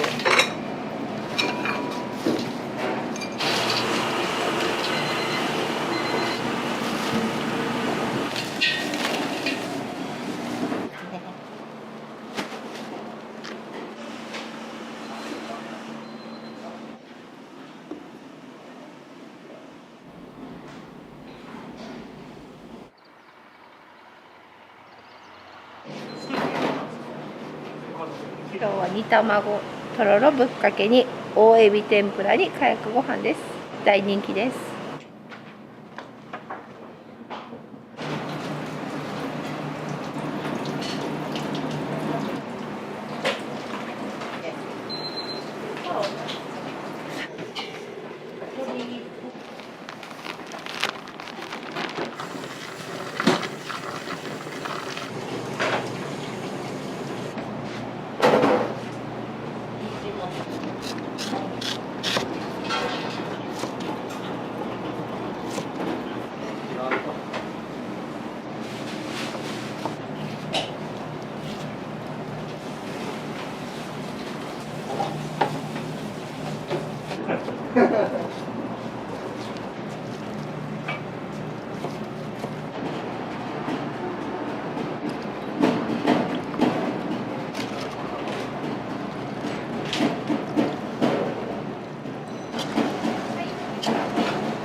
そうそう、あれはイラストレーター。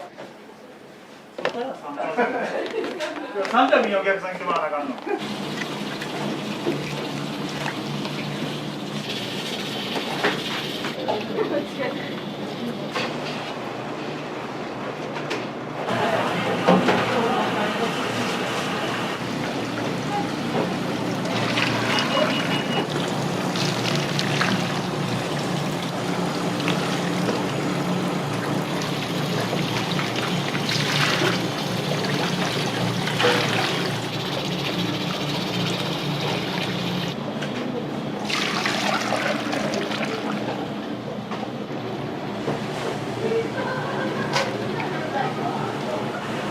これがかけだしです。が少し濃いめのぶっかけだしです。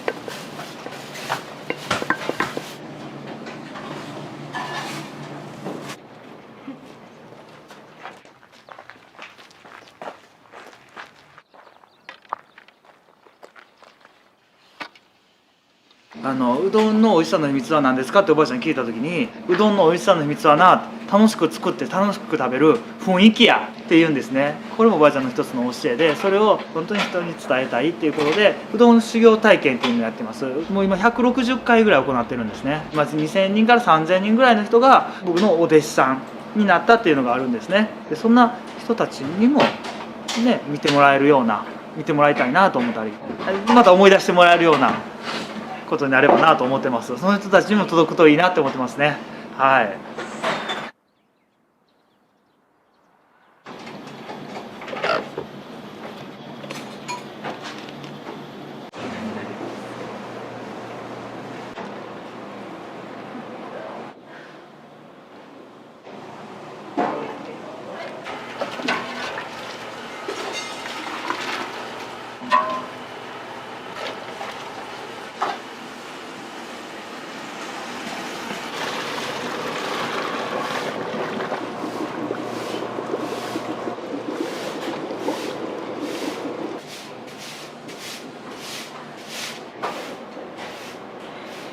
ガイナの食材を作ってくださってる農家さんです。っていうかお隣さんです。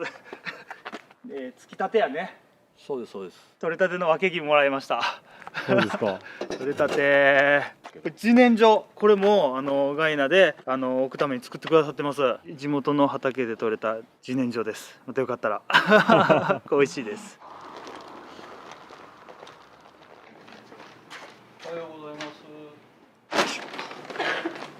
おはようございます。ポカポと1個1やな。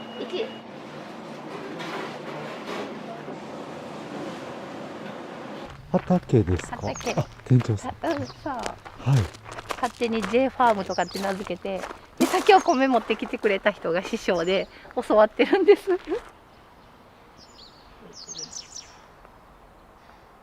ネギがないとかってなったら J ファーム取ってきますとかって言って、ここみんなチョキチョキって切りに行って取れたてのネギ出してます。葛西のところってどんなところだったりします？なんか葛西自体が穏やかというか、町自体がなんかのんびりしてるのかなっていう。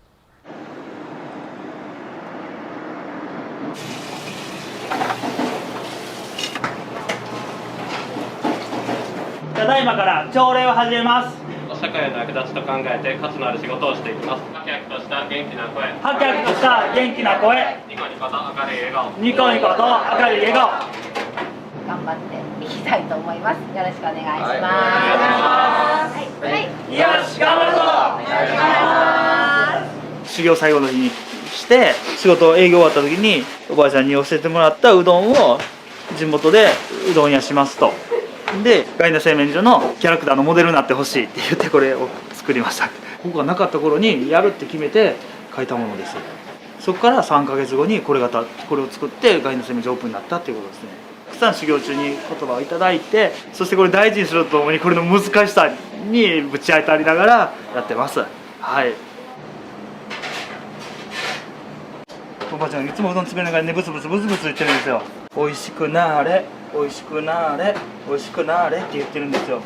思いをうどんに伝えていく、お客さんの笑顔を作るんだって、食べてもらう人の笑顔を作るんだってやってました。こんな可愛らしい単語になるんですよ。これでポンポンっていつも叩いてました。ポンポンって大事なうどんなんですね。美味しくなるんだよって、この時に均等になるようにたくさんの量になりますんで。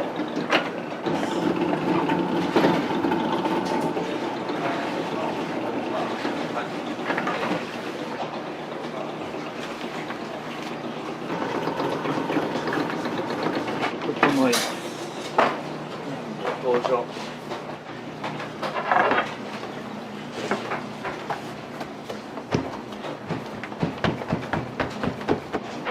押しながら伸ばしていく、透かし打ちっていうんですよね。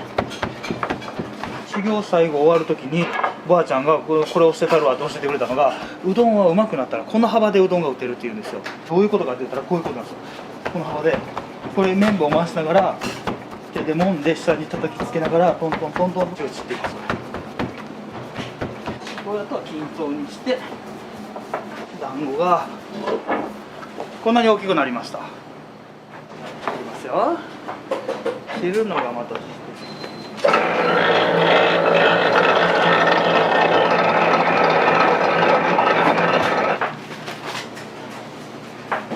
重みをかけすぎず粉を一個一個にまぶす、愛しい人の髪を溶かすような、そんな風です。うどんをさばくっていうんですけど、さばいて一個一個に粉つけてさっとこんな感じでさっとさっと手触り歯触り力加減、これはなかなか出されへん。まあ、よく沸いたところにやっぱ入れる。うどんはこうほぐしながらパラパラパラほぐす。人と人とはくっついてもいいけどうどんはくっついちゃいかんで泳がせる。そして麺はゆらゆら踊るように湯がきます。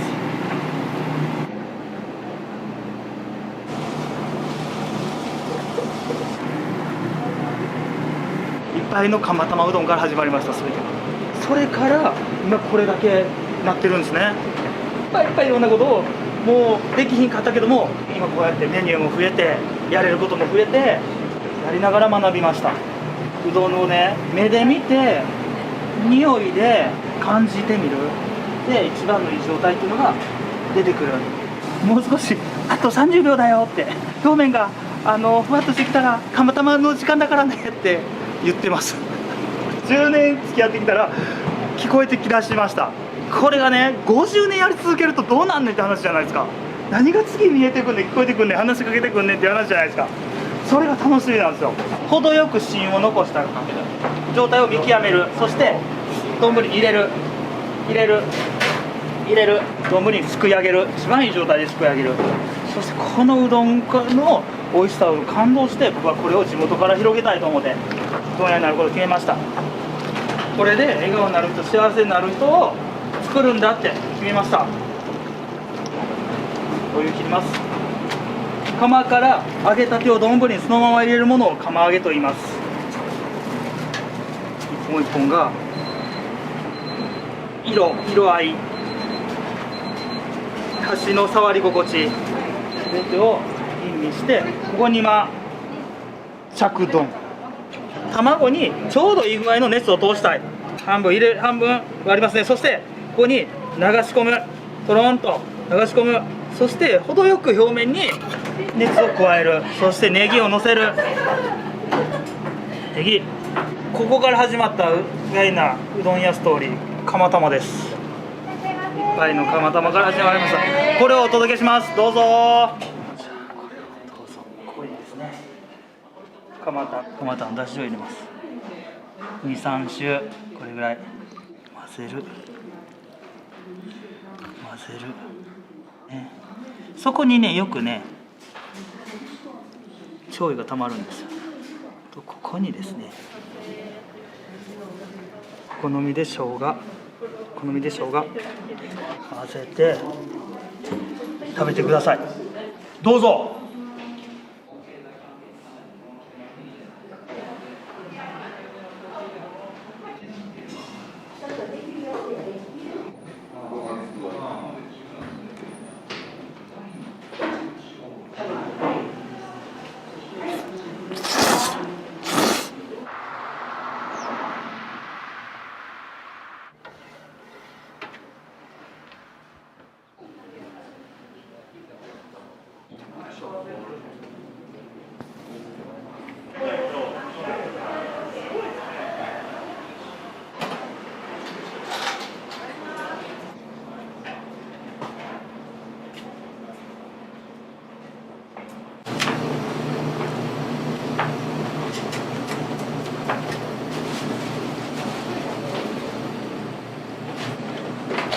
じゃあオーダーいきます。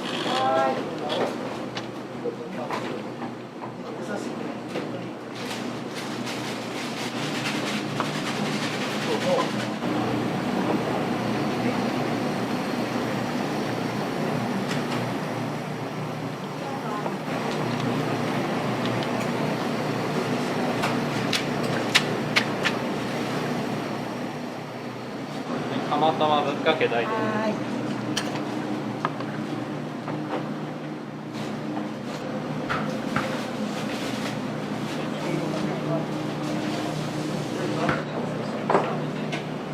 になりました。お待たせしました。番号札25番でお待ちのお客様。釜玉のお代理は。はい。かけのお代理です。よかったら入り口のところに生姜と天かすあるんでトッピングしてください。ごゆっくりどうぞ。よく来られます？週に2回ぐらいか。多かったら3回やな。これはうまいわ、ほんまに。美味しい。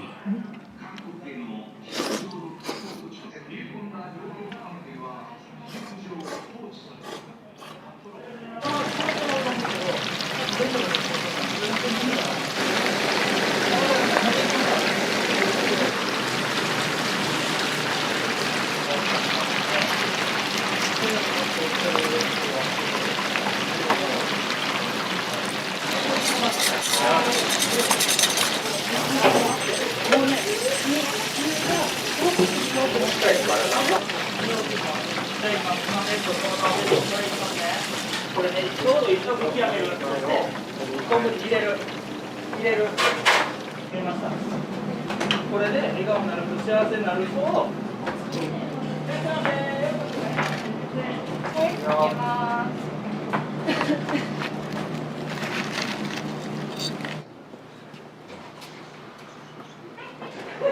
お肉が2つと鶏天1つです。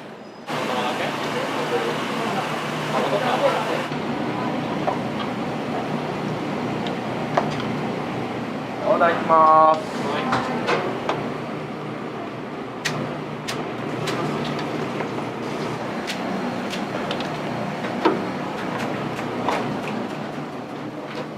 生鶏天3つにしますね。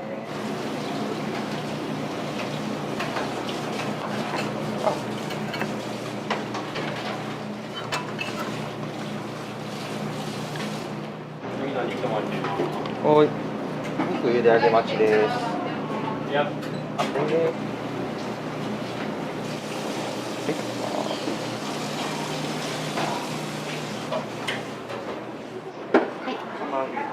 い、ございます。大盛りで。はい。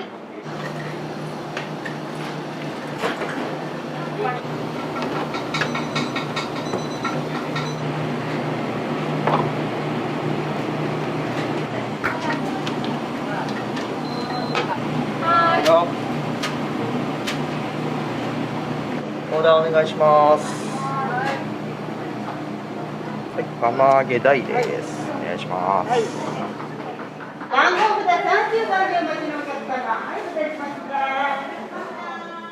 す。そのうどん自体が好きなんで、釜揚げとかぶっかけとかあんまり乗ってないやつが好き。釜揚げですね。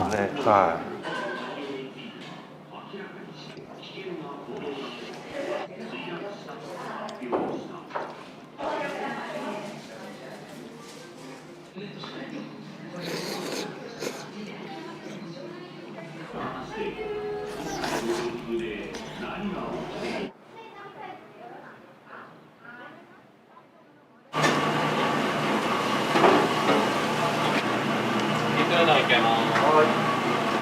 さっきこれでお願いします。ライナちゃんにしますね。ライナちゃんと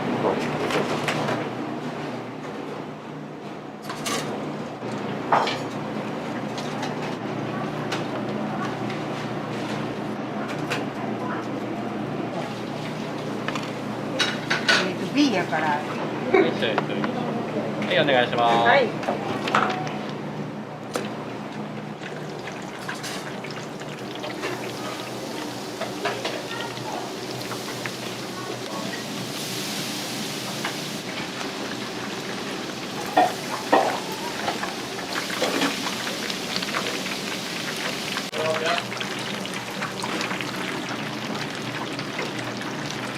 上がります。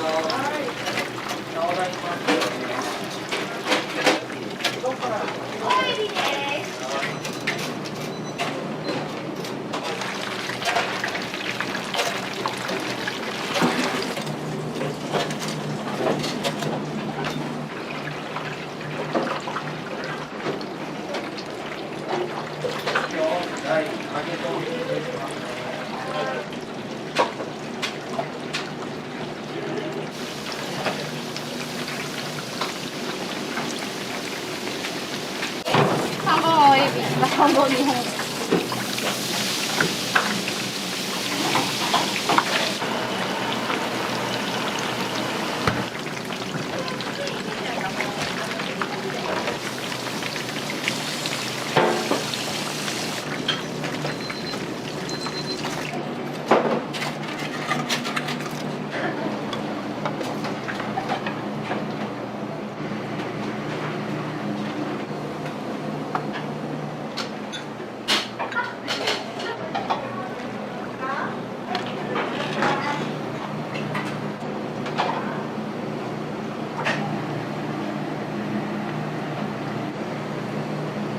これうどんをかけてください。はい、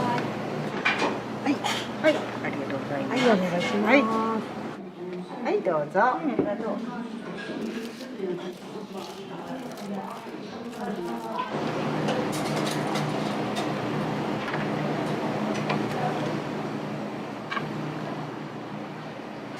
い、疲れ様です。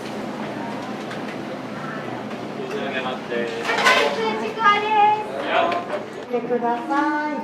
よかったらね、後ろに生姜店傘あるんで確認してください。ごゆっくりどうぞ。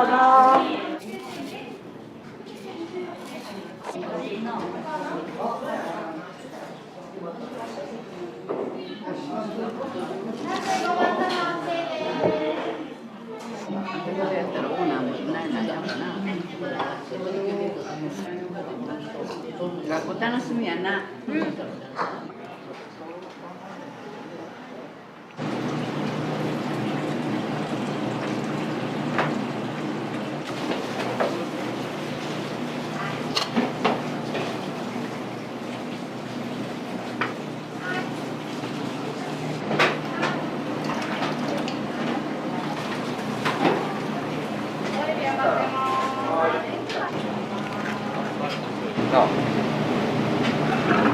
まさかのね。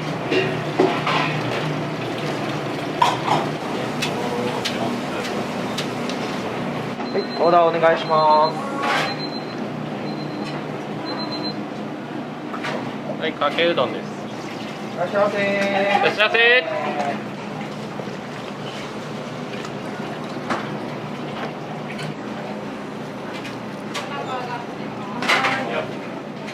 はい、それじゃあ冷やいきます。たぬき盛りください。はい。お願いします。はい。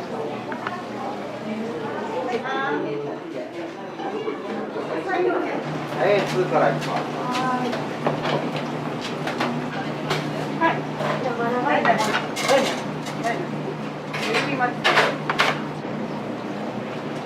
マキさん、ガイナ盛りがオール2入ってます。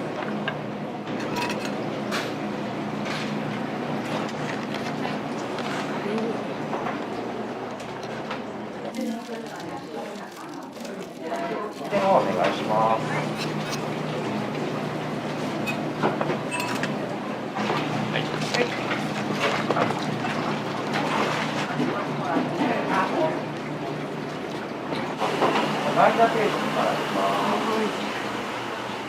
ちなみに何を頼まれました？僕はガイナ定食。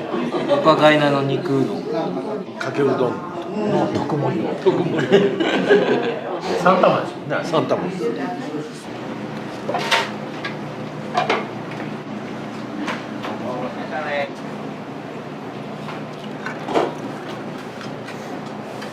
お願いします。お待たせしました。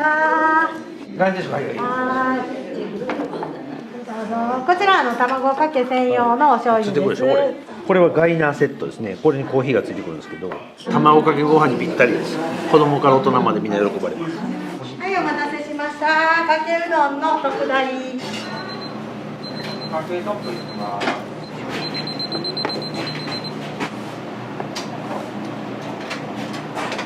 2個はまたですね。はい。お願いします。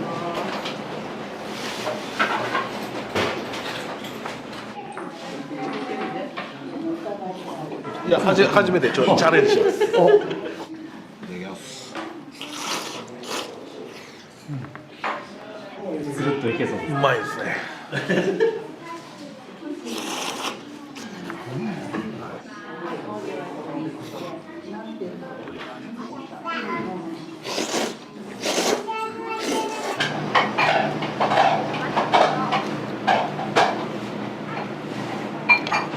ありがとうございます。はい、お願いします。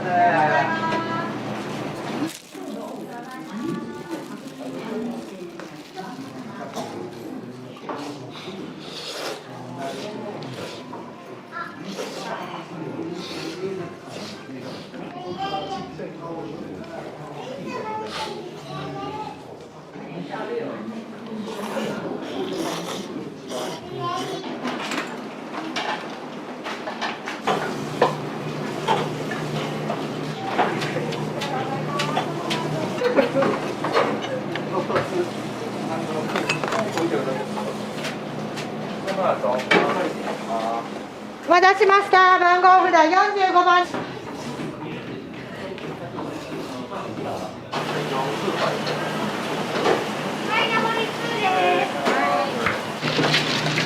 ガイナ盛り2入ってます。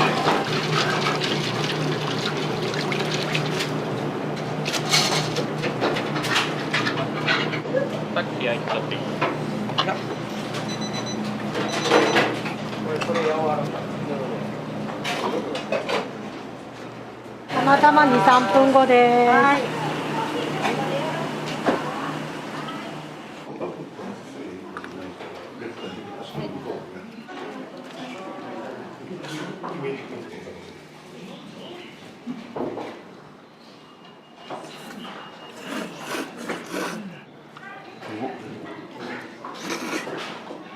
2階の店舗だね。2時間。まあ休憩して2時間半。近くに用事がないけど、まあ食べに行こうかってくんだよね。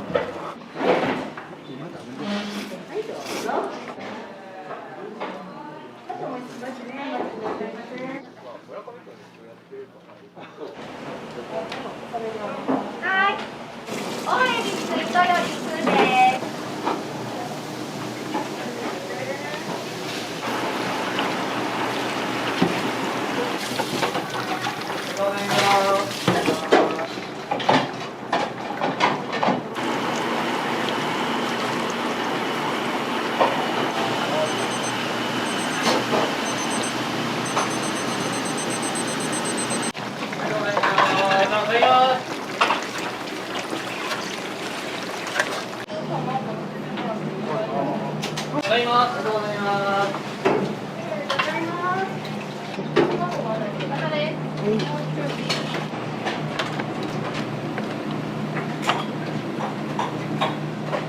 まずこれでお願いします。3匹やからご飯もらってください。はい、じゃあお願いします。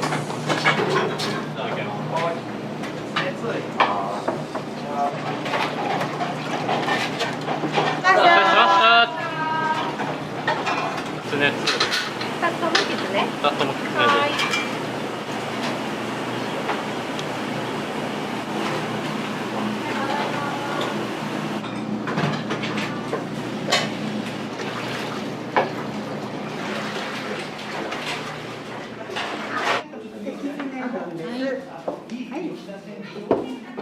真ん中に、はい、はい、はい、どうぞ。で、その分は、青豚の醤油。マニサイです。そう食べますね。バイバイ。ありがとう。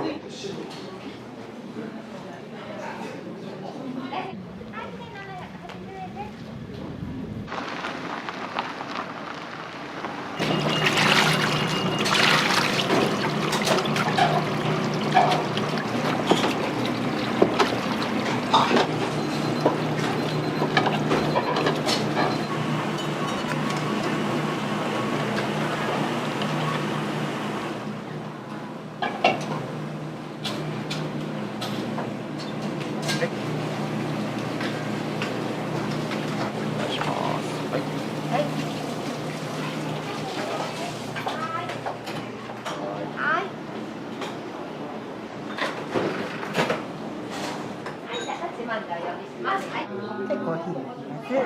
はい、ここでよろしいですか。はい。同じやつなんで。ありがとうございます。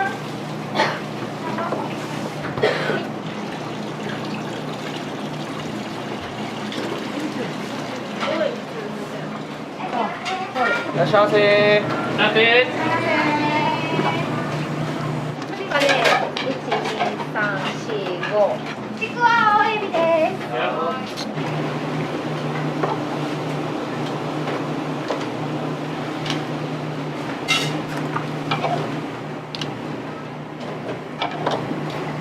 バタカマトップいきますね。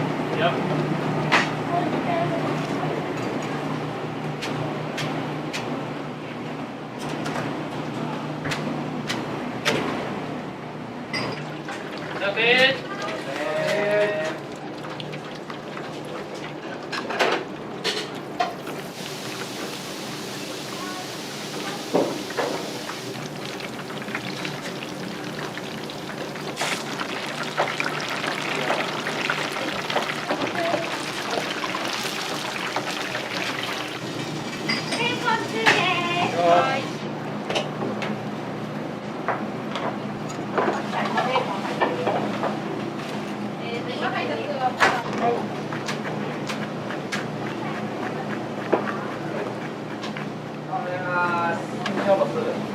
並木亭2さっき言ったの。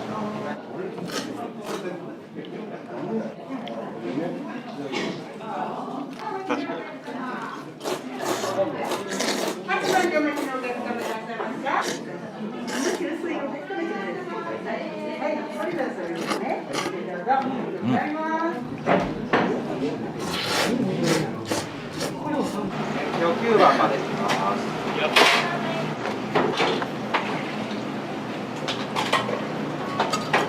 トリプルカットお願いします。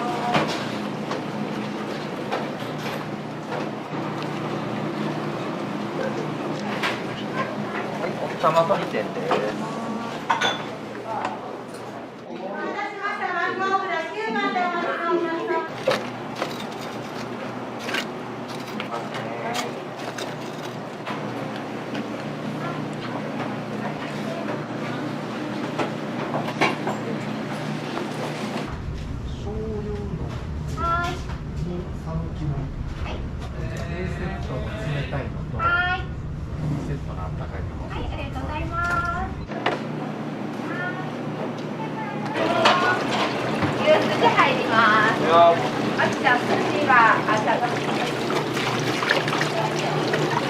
田舎大行きますね。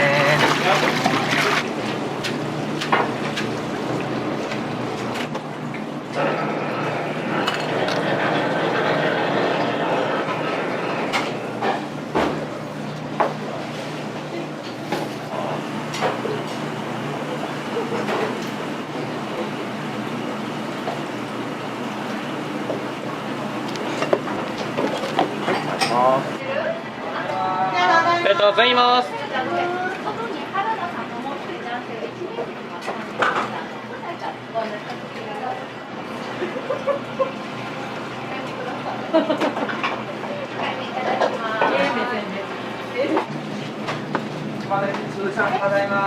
早くの賞お願いします。山口さんかけてください。セイラちゃんオーダーお願いします。はい、お願いします。お待たせしました。番号札13番でお待ちの。めっちゃ重いですね。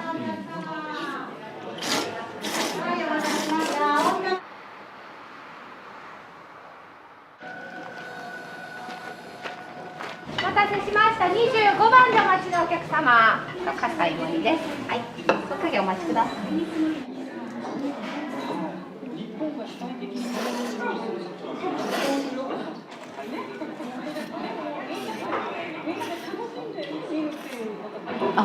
私四国なんですね。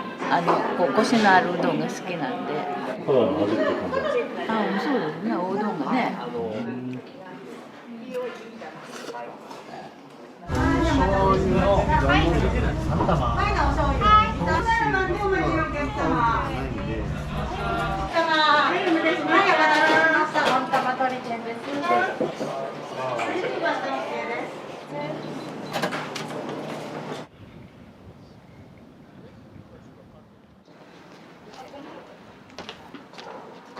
おうどんが食べたいっていう感じ。どれぐらいかかりました？ 30分弱かな。ちなみに何を頼まれましたか？釜玉です。私も釜玉です。Aセットですね。かやくご飯も美味しいのです。はい、おすすめです。おすすめです。ちくわ揚げたて熱いので気をつけてください。はい、どうぞ。どれが多い？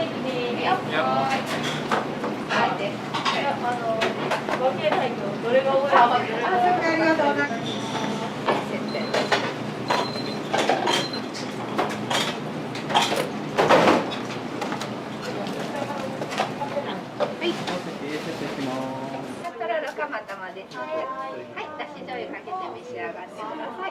お外ね、これ。はい。これで以上です。こちらね、このお醤油を2、3周おかけくださいね。ごゆっくりどうぞ。中にね、天かすのとかあるんで。ありがとうございます。はい、ごゆっくりどうぞ。でも私食べるの綺麗やで。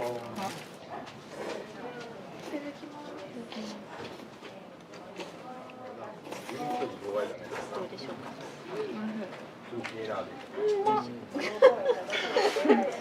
介護ご飯もすごい優しいね、味が。味の範囲が。すみません、ありがとうございます。こんな田舎で本場の味が食べれるのが最高です。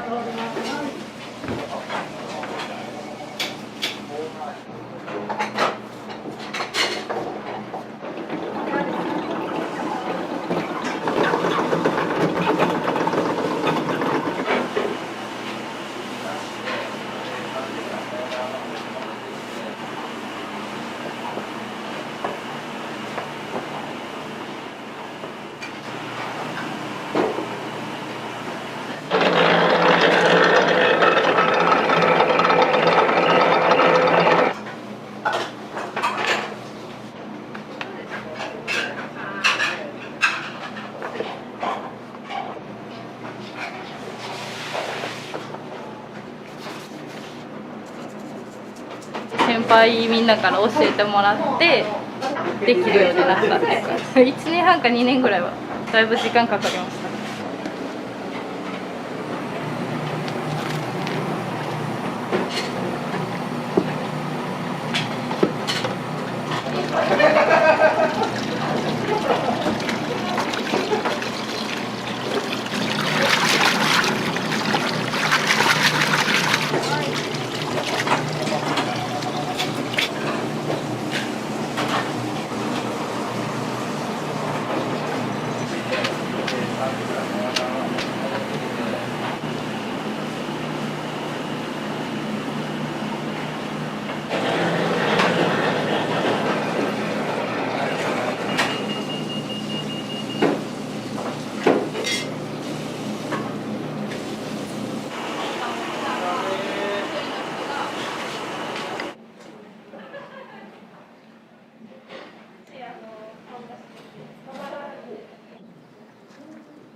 鶏天ダブルです。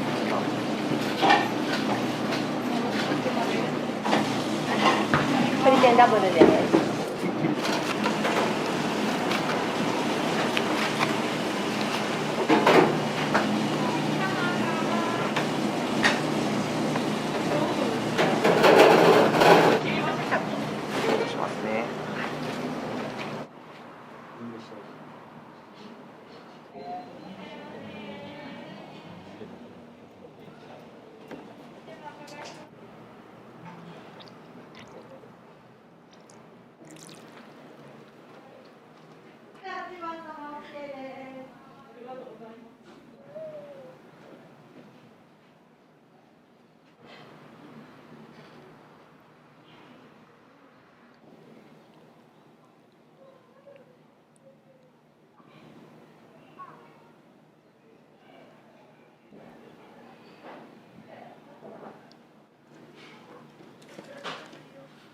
お待たせしました。バター釜玉です。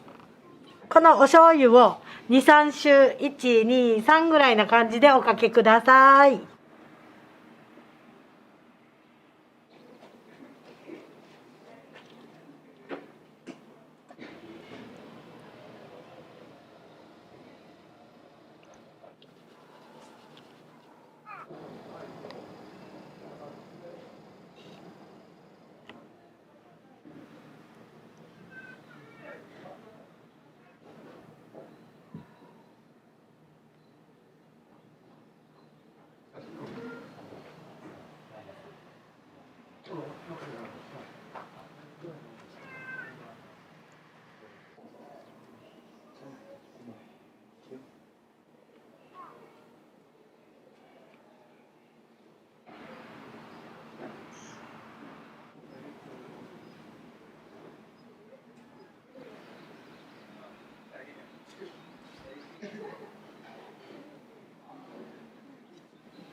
お待たせしました。はい、つるつるです。あ、もう食べる。説明と説明。今日の常連さんです。はいこうちゃん。いやー、食べてほしい。美味しかったね。ね、ありがとう、返してくれた。偉いな。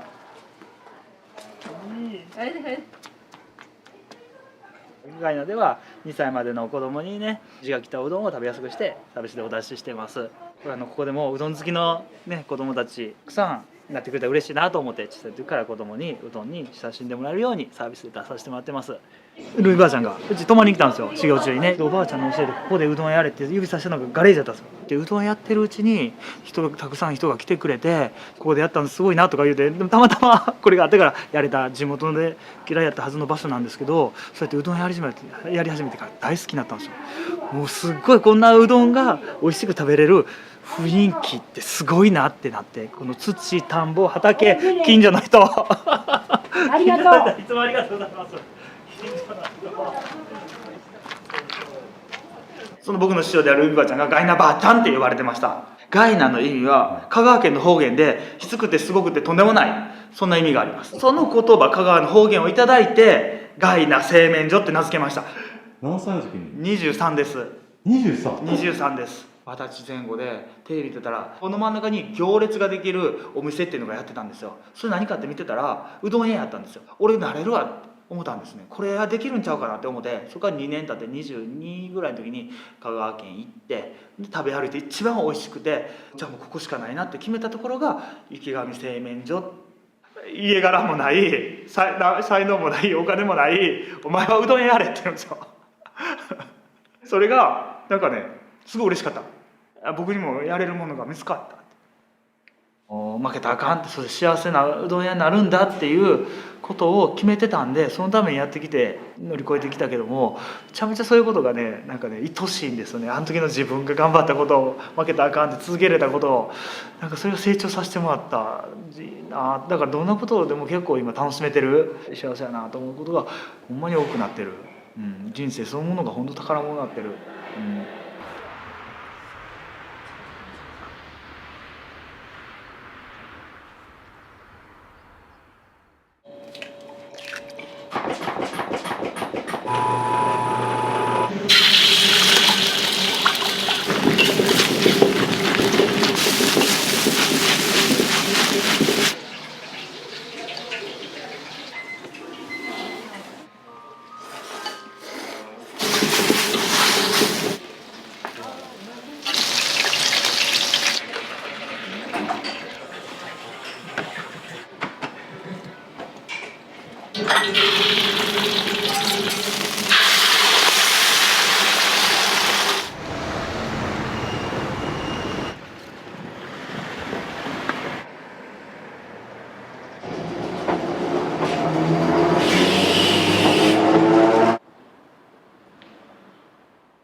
お塩いっぱい入れて、ちょっとでかい音します。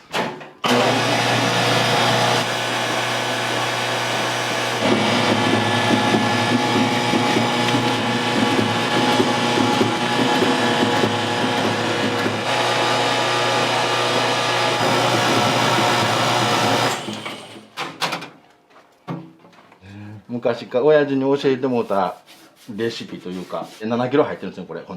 水分が3キロ弱、まあトータル10キロ。硬かったら水足すとか、柔らかかったらもうちょい小麦粉を足すとか、それはもうこれだけ、手の感覚だけです。独立した時にこれを親父がどうしても買わなあかん言うて、もうこんな会社ないらしい。もうこの機械自体はもう力がそこまでないからどうしても踏む作業がいいね僕がこの仕事が嫌でかなかったんやけどしんどいさかいにだけどやっぱりいろんな人に聞くとやっぱり踏む作業があっから美味しいそば打てんのよ言うて言われるからただ親父がやっとったんが60歳までやったし俺あと2年やし60までまあ2年は頑張ろうかなと、よいしょ。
ここまでしやってやっと引っ張ってくれるローラー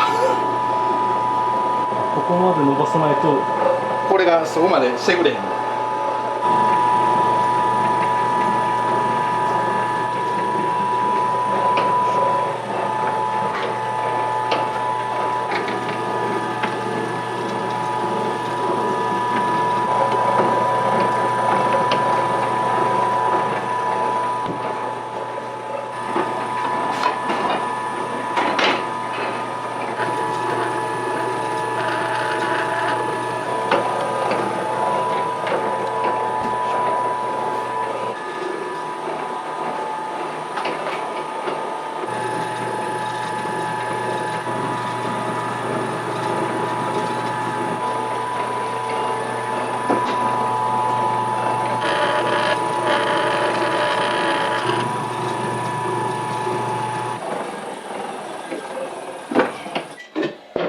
バンダナかぶったり帽子反対向けてかぶってるラーメン屋のお兄ちゃんやらもこれはスタートラインやと思うよ。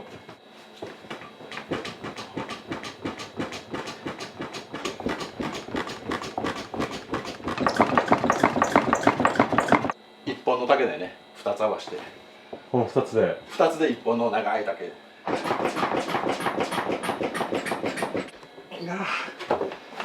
いしょ。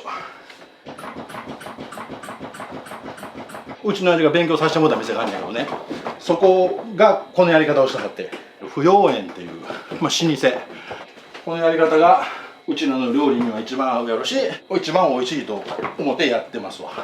ここにある黄色いキャップのやつこれ寒水言うねんけど中華そばに絶対入れんなねんやつやけどこれを容器入れるとこんなこと多分せんでええねん。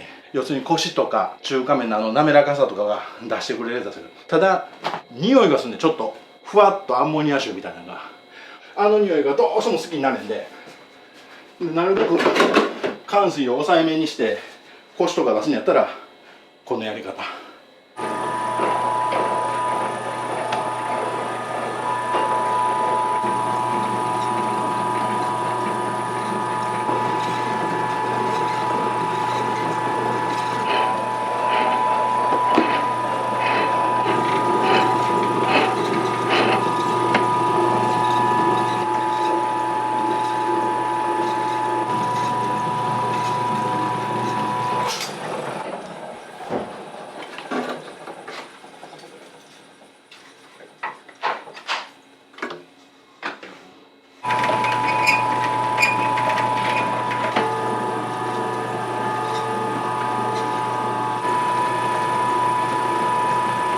でんぷんにね打ち粉生地がひっつかんようにねここから3回に分けてちょっとずつそばを締めていって4回目にそばに切ります。工程長いですね。長い。最初2時間かかる。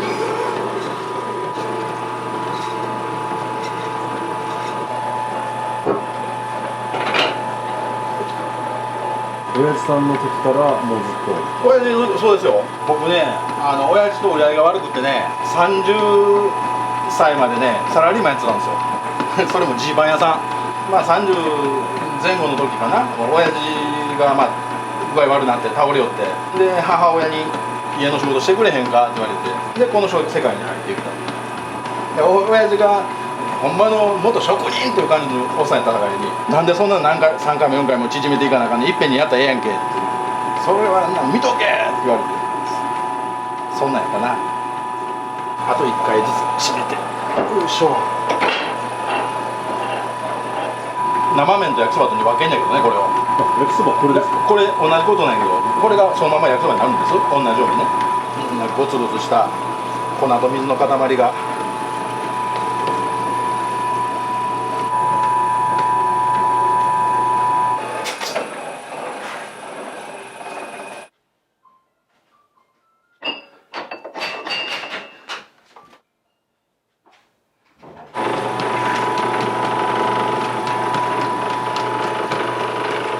焼きそばに回すやつです。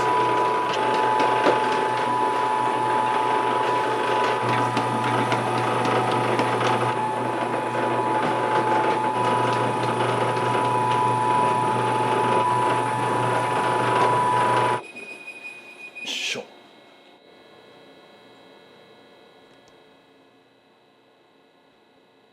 生と焼きそばは何が違うんですか？ここからね、ちょっとしとっとした感じなんだけど、これこうして扇風機回してこれを完全に乾かすんです、一旦。で乾かした後で蒸して湯通し先しといて、注文取ったらそれを焼くね。焼いたやつが焼きそば。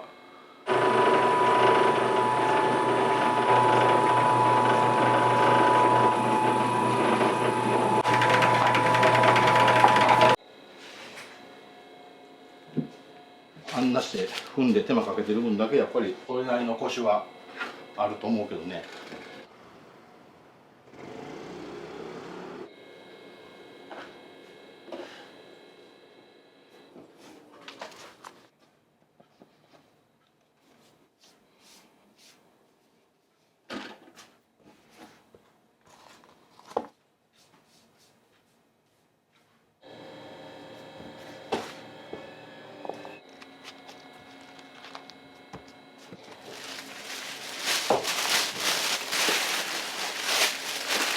ワイヤー2台目。2台目1回切れたんですよ、ワイヤーが。ワイヤーが切れたんですかこれ？切れた、バチッて切れた。俺ひっくり返ったここでここも打ちすぎても剥がれてますもんね。あ、向こうね。そうそう、終わりました。よいしょ。あ、長くてすみません、やっと終わりました。これが乾いた状態の焼きそばやな。ガルもカリカリのこういう状態になって、あ、さっきのやつをお湯に一回わっと通した。ほんでオーダーが通ったら焼く。ここがスタッフルームですわ。スタッフさんがやっとこう向こうのとこに正門があって、で正門ドーンと見たら俳優会館とか言うて。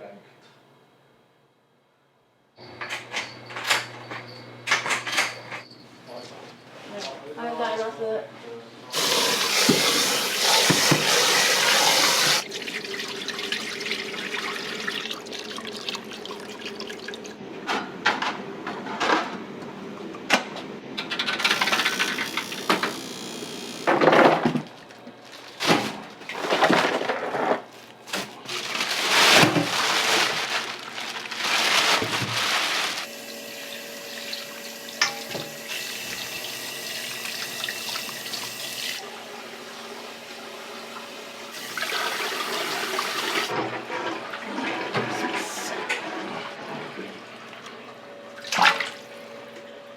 うちのスープは開店以来の継ぎ足し。昭和46年開店からずっと継ぎ足し継ぎ足し。もうずっと途切れず。途切れず。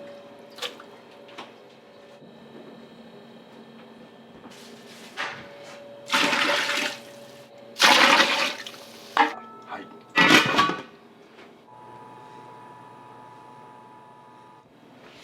塩と。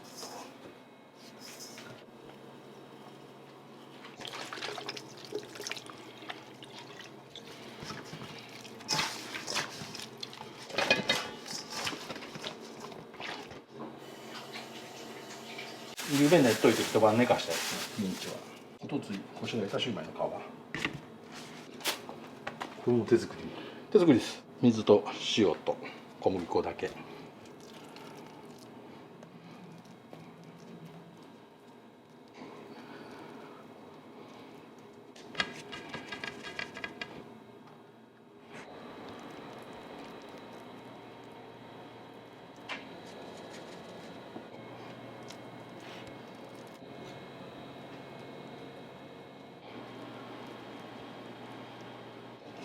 お前はこれいつも何個ぐらい作るんですか？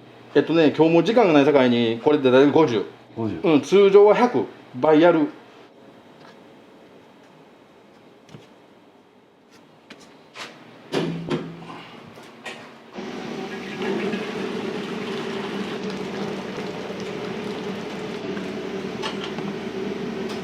オーダー取ってからこれをスープにつけるの。スープ旬でもっと美味しいなとか。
これで今何個これで10人前になりますね。10人前。はい。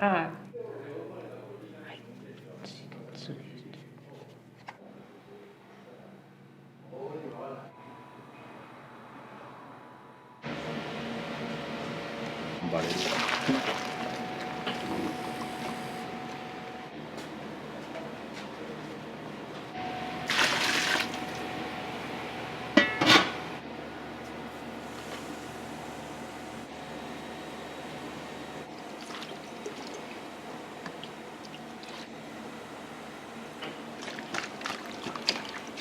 これが酢豚。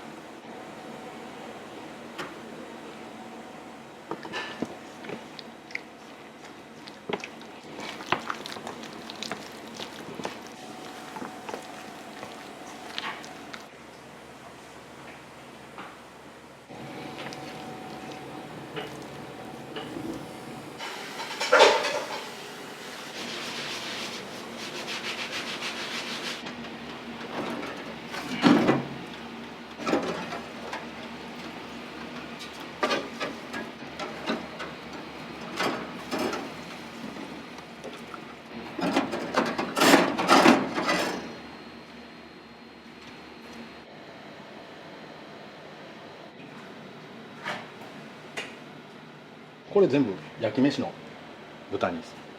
こっち側焼き豚として売るけどね。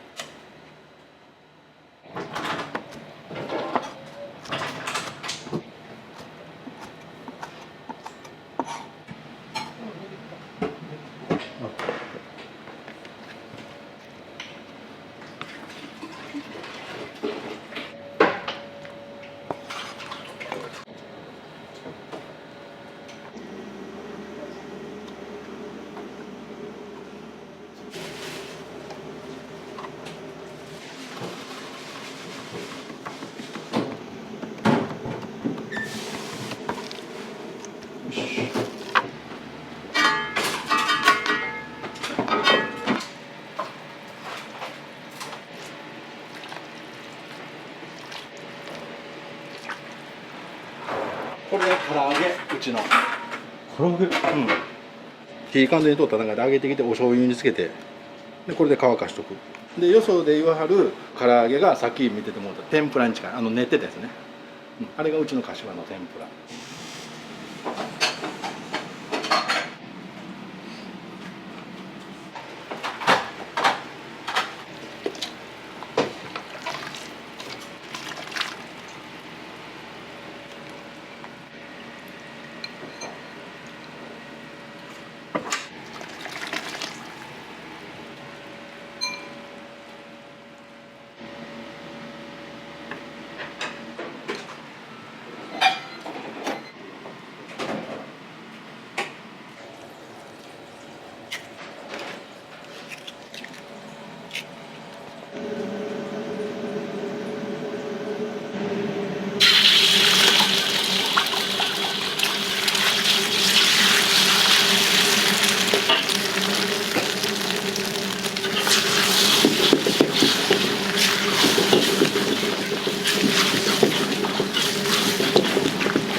天津飯とはい、セットでラーメンのセットでいいですか。はい。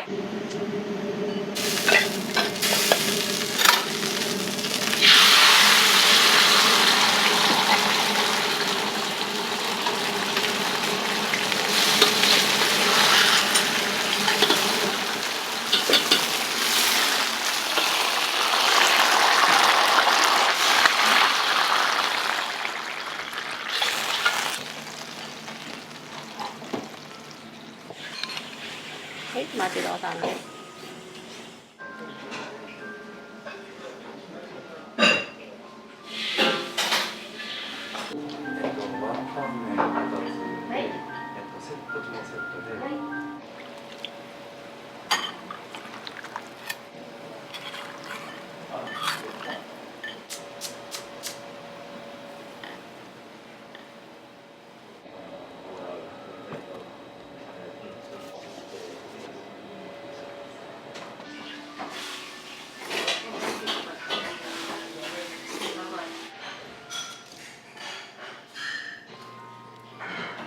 で注文通ったらスープにつけます。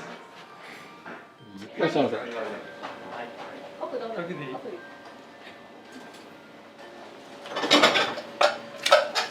お二人カウンターでもよろしか。すみません。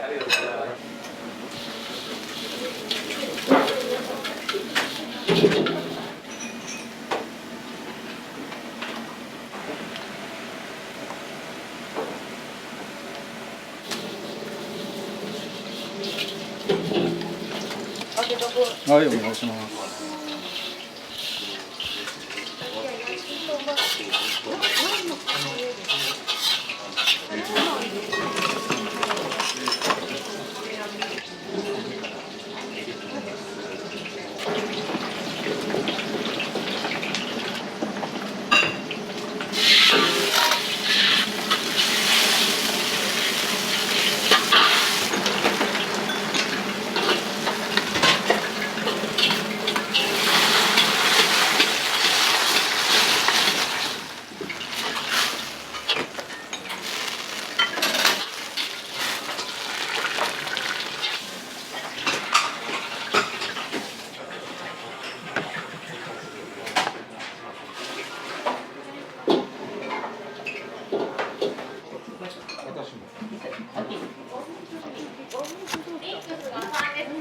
はい。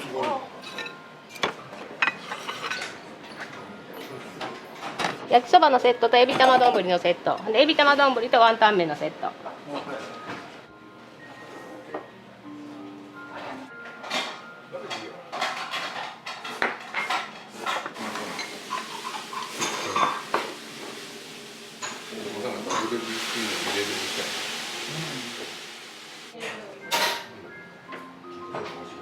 ミニエビ玉丼のセット。エビ玉丼のセット。はい。で、もう一つが焼きそばとミニエビ玉丼のセットでお願いします。大分県からです。観光ですとちょっと街をブラブラみたいな。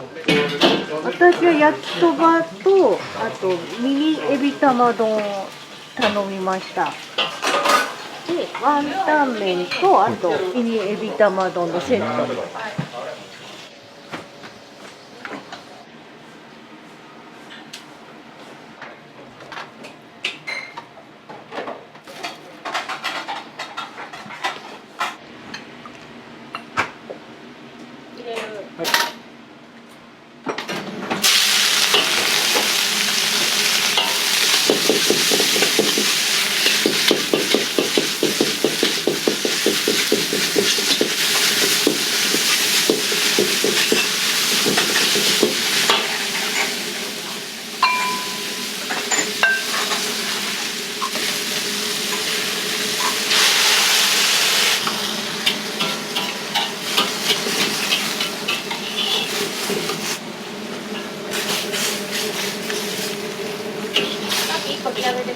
はい。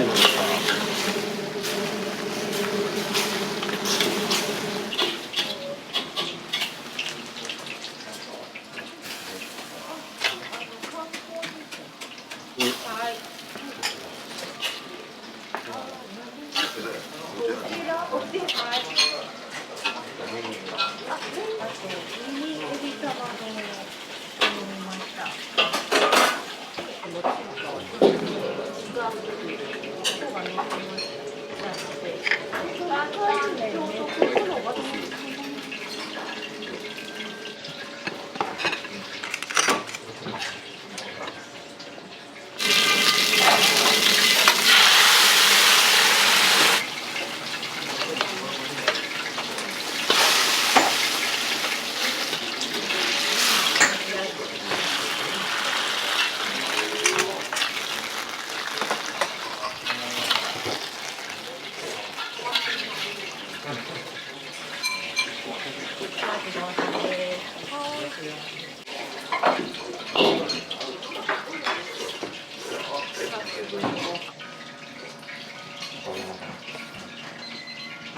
そば美味しいです。麺がちょっと焼いてあってパリッとしてて美味しいです。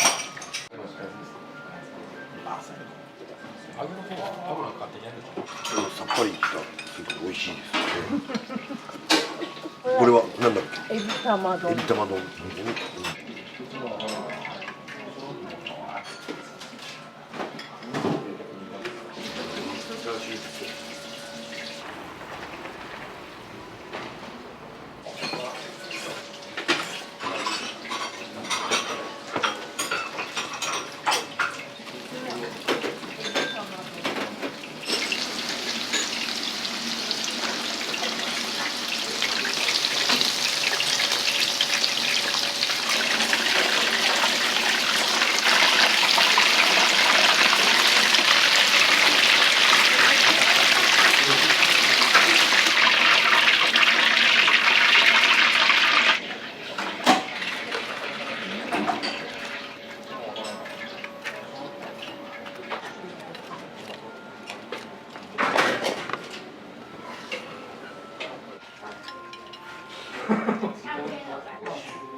焼きそばの2つ。はい。唐揚げを1つ。はい。酢豚1。はい。全部単品で。焼きそば2と唐揚げと酢豚1ずつ。はい。お気に入り。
美味しかったです。はい。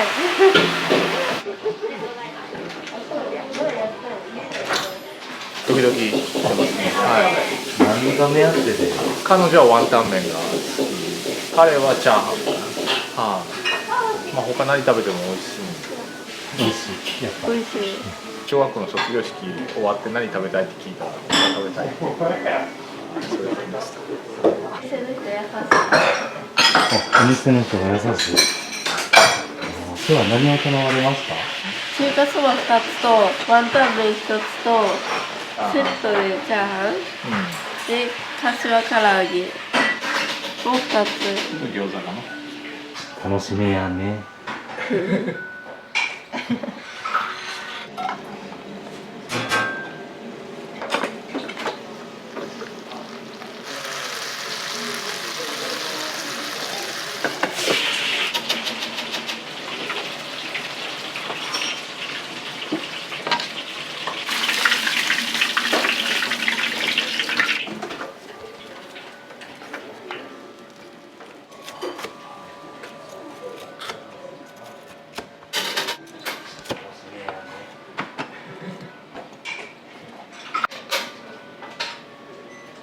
これがね、鶏の唐揚げ、柏の唐揚げ。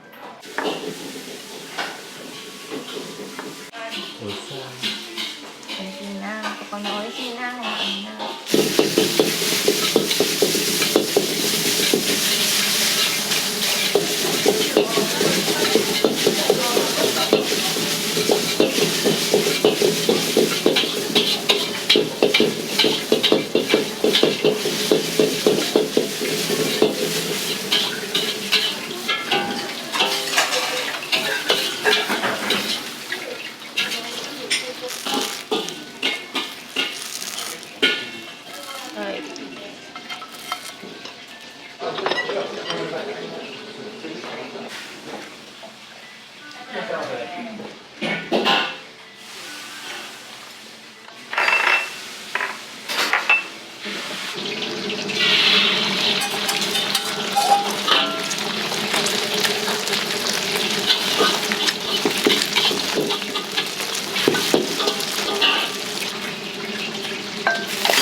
いらっしゃいませ。はい。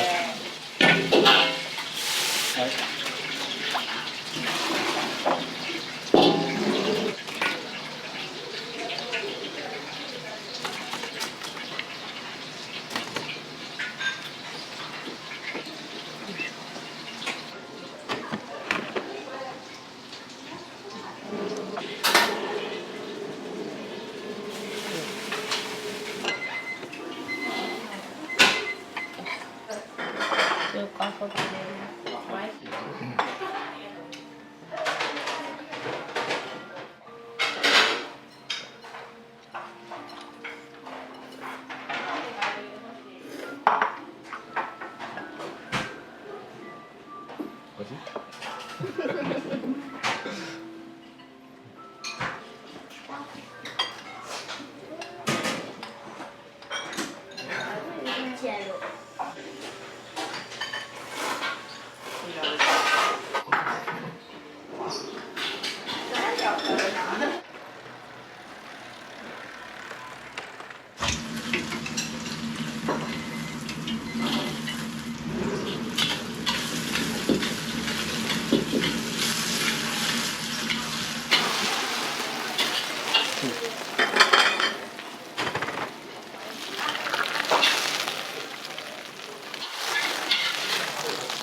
すみません。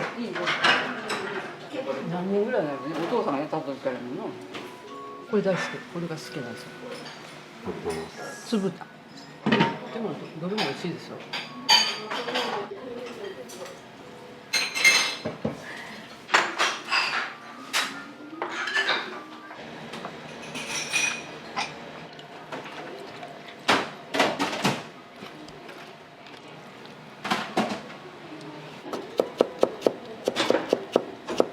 行ってほしい。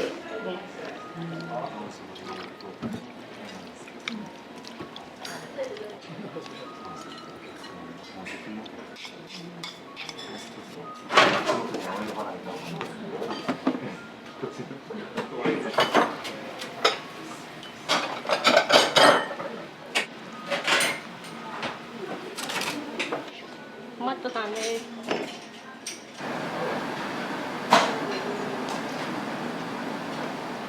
結構何でも食べますよ、一通り。日によって。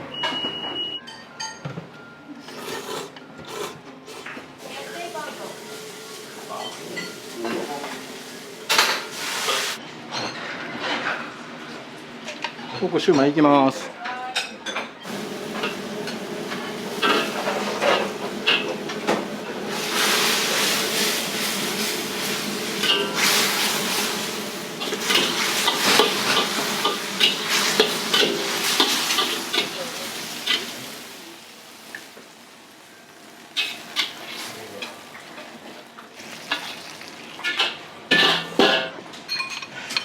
お待ちどうさまです。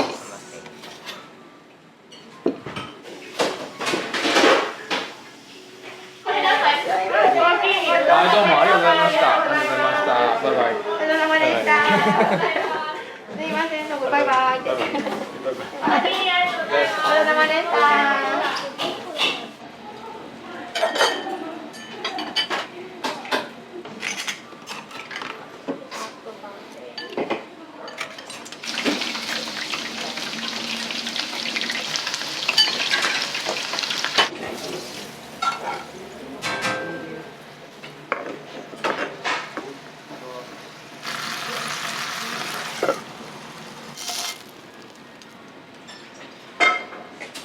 なんですよ。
コーヒーありがとうございます。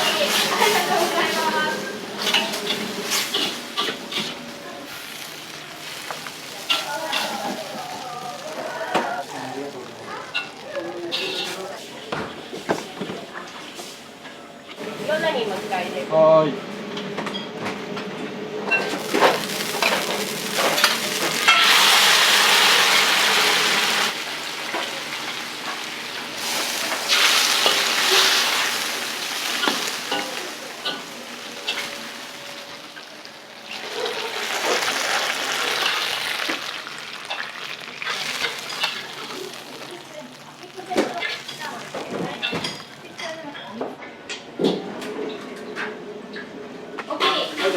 ありがとうございます。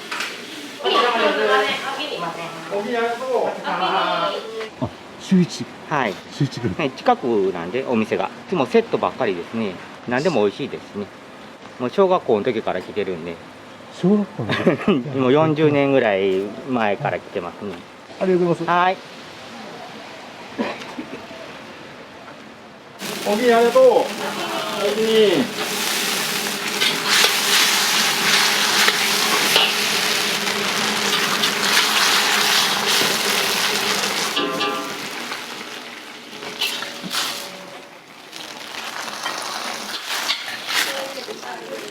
なかった。うん。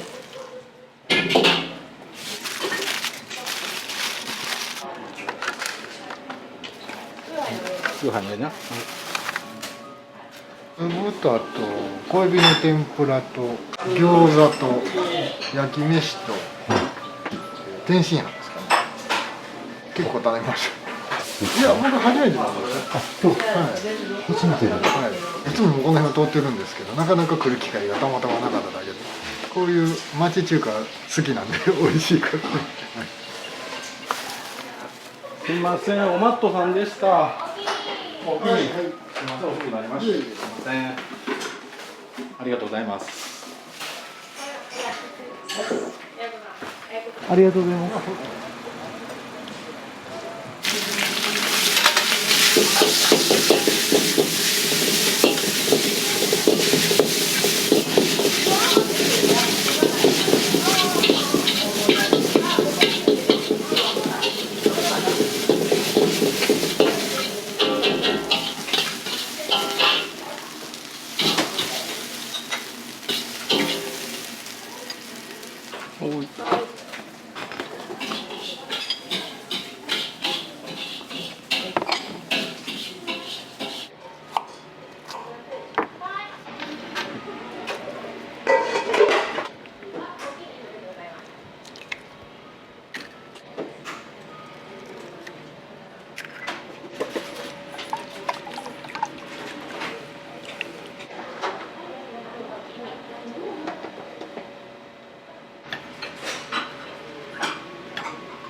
これ鶏ですか？鶏と玉ねぎが。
高校卒業18歳か、俺58になったから40年ですわ。2代目もう両親ともに亡くなってしもてるんであれですけども、高校クラブヘトヘトになって帰ってきたって、ああそばをといて、もう社会人になってからでもサラリーマンで仕事帰ってからも同じような感じだったし、そばをといてくれ、下手したら朝の段階で「今日そば打ちやしな」って言われる晩帰ってきたらそば打ってもらうしなって言われる。あの機会ももうあと何年もせや知らんけど、それでもう約5年になるやろし、あと何年か頑張ります本当に。踏んでローラー回していって生地がきれいになってきて最後そばになった時にやっぱりまあなんかこう嬉しいですよね。で出来上がったそば食べてもうて美味しい言うてもらえたら「あここのちょっと違うね」って言われたらやっぱりそれも嬉しいですよね。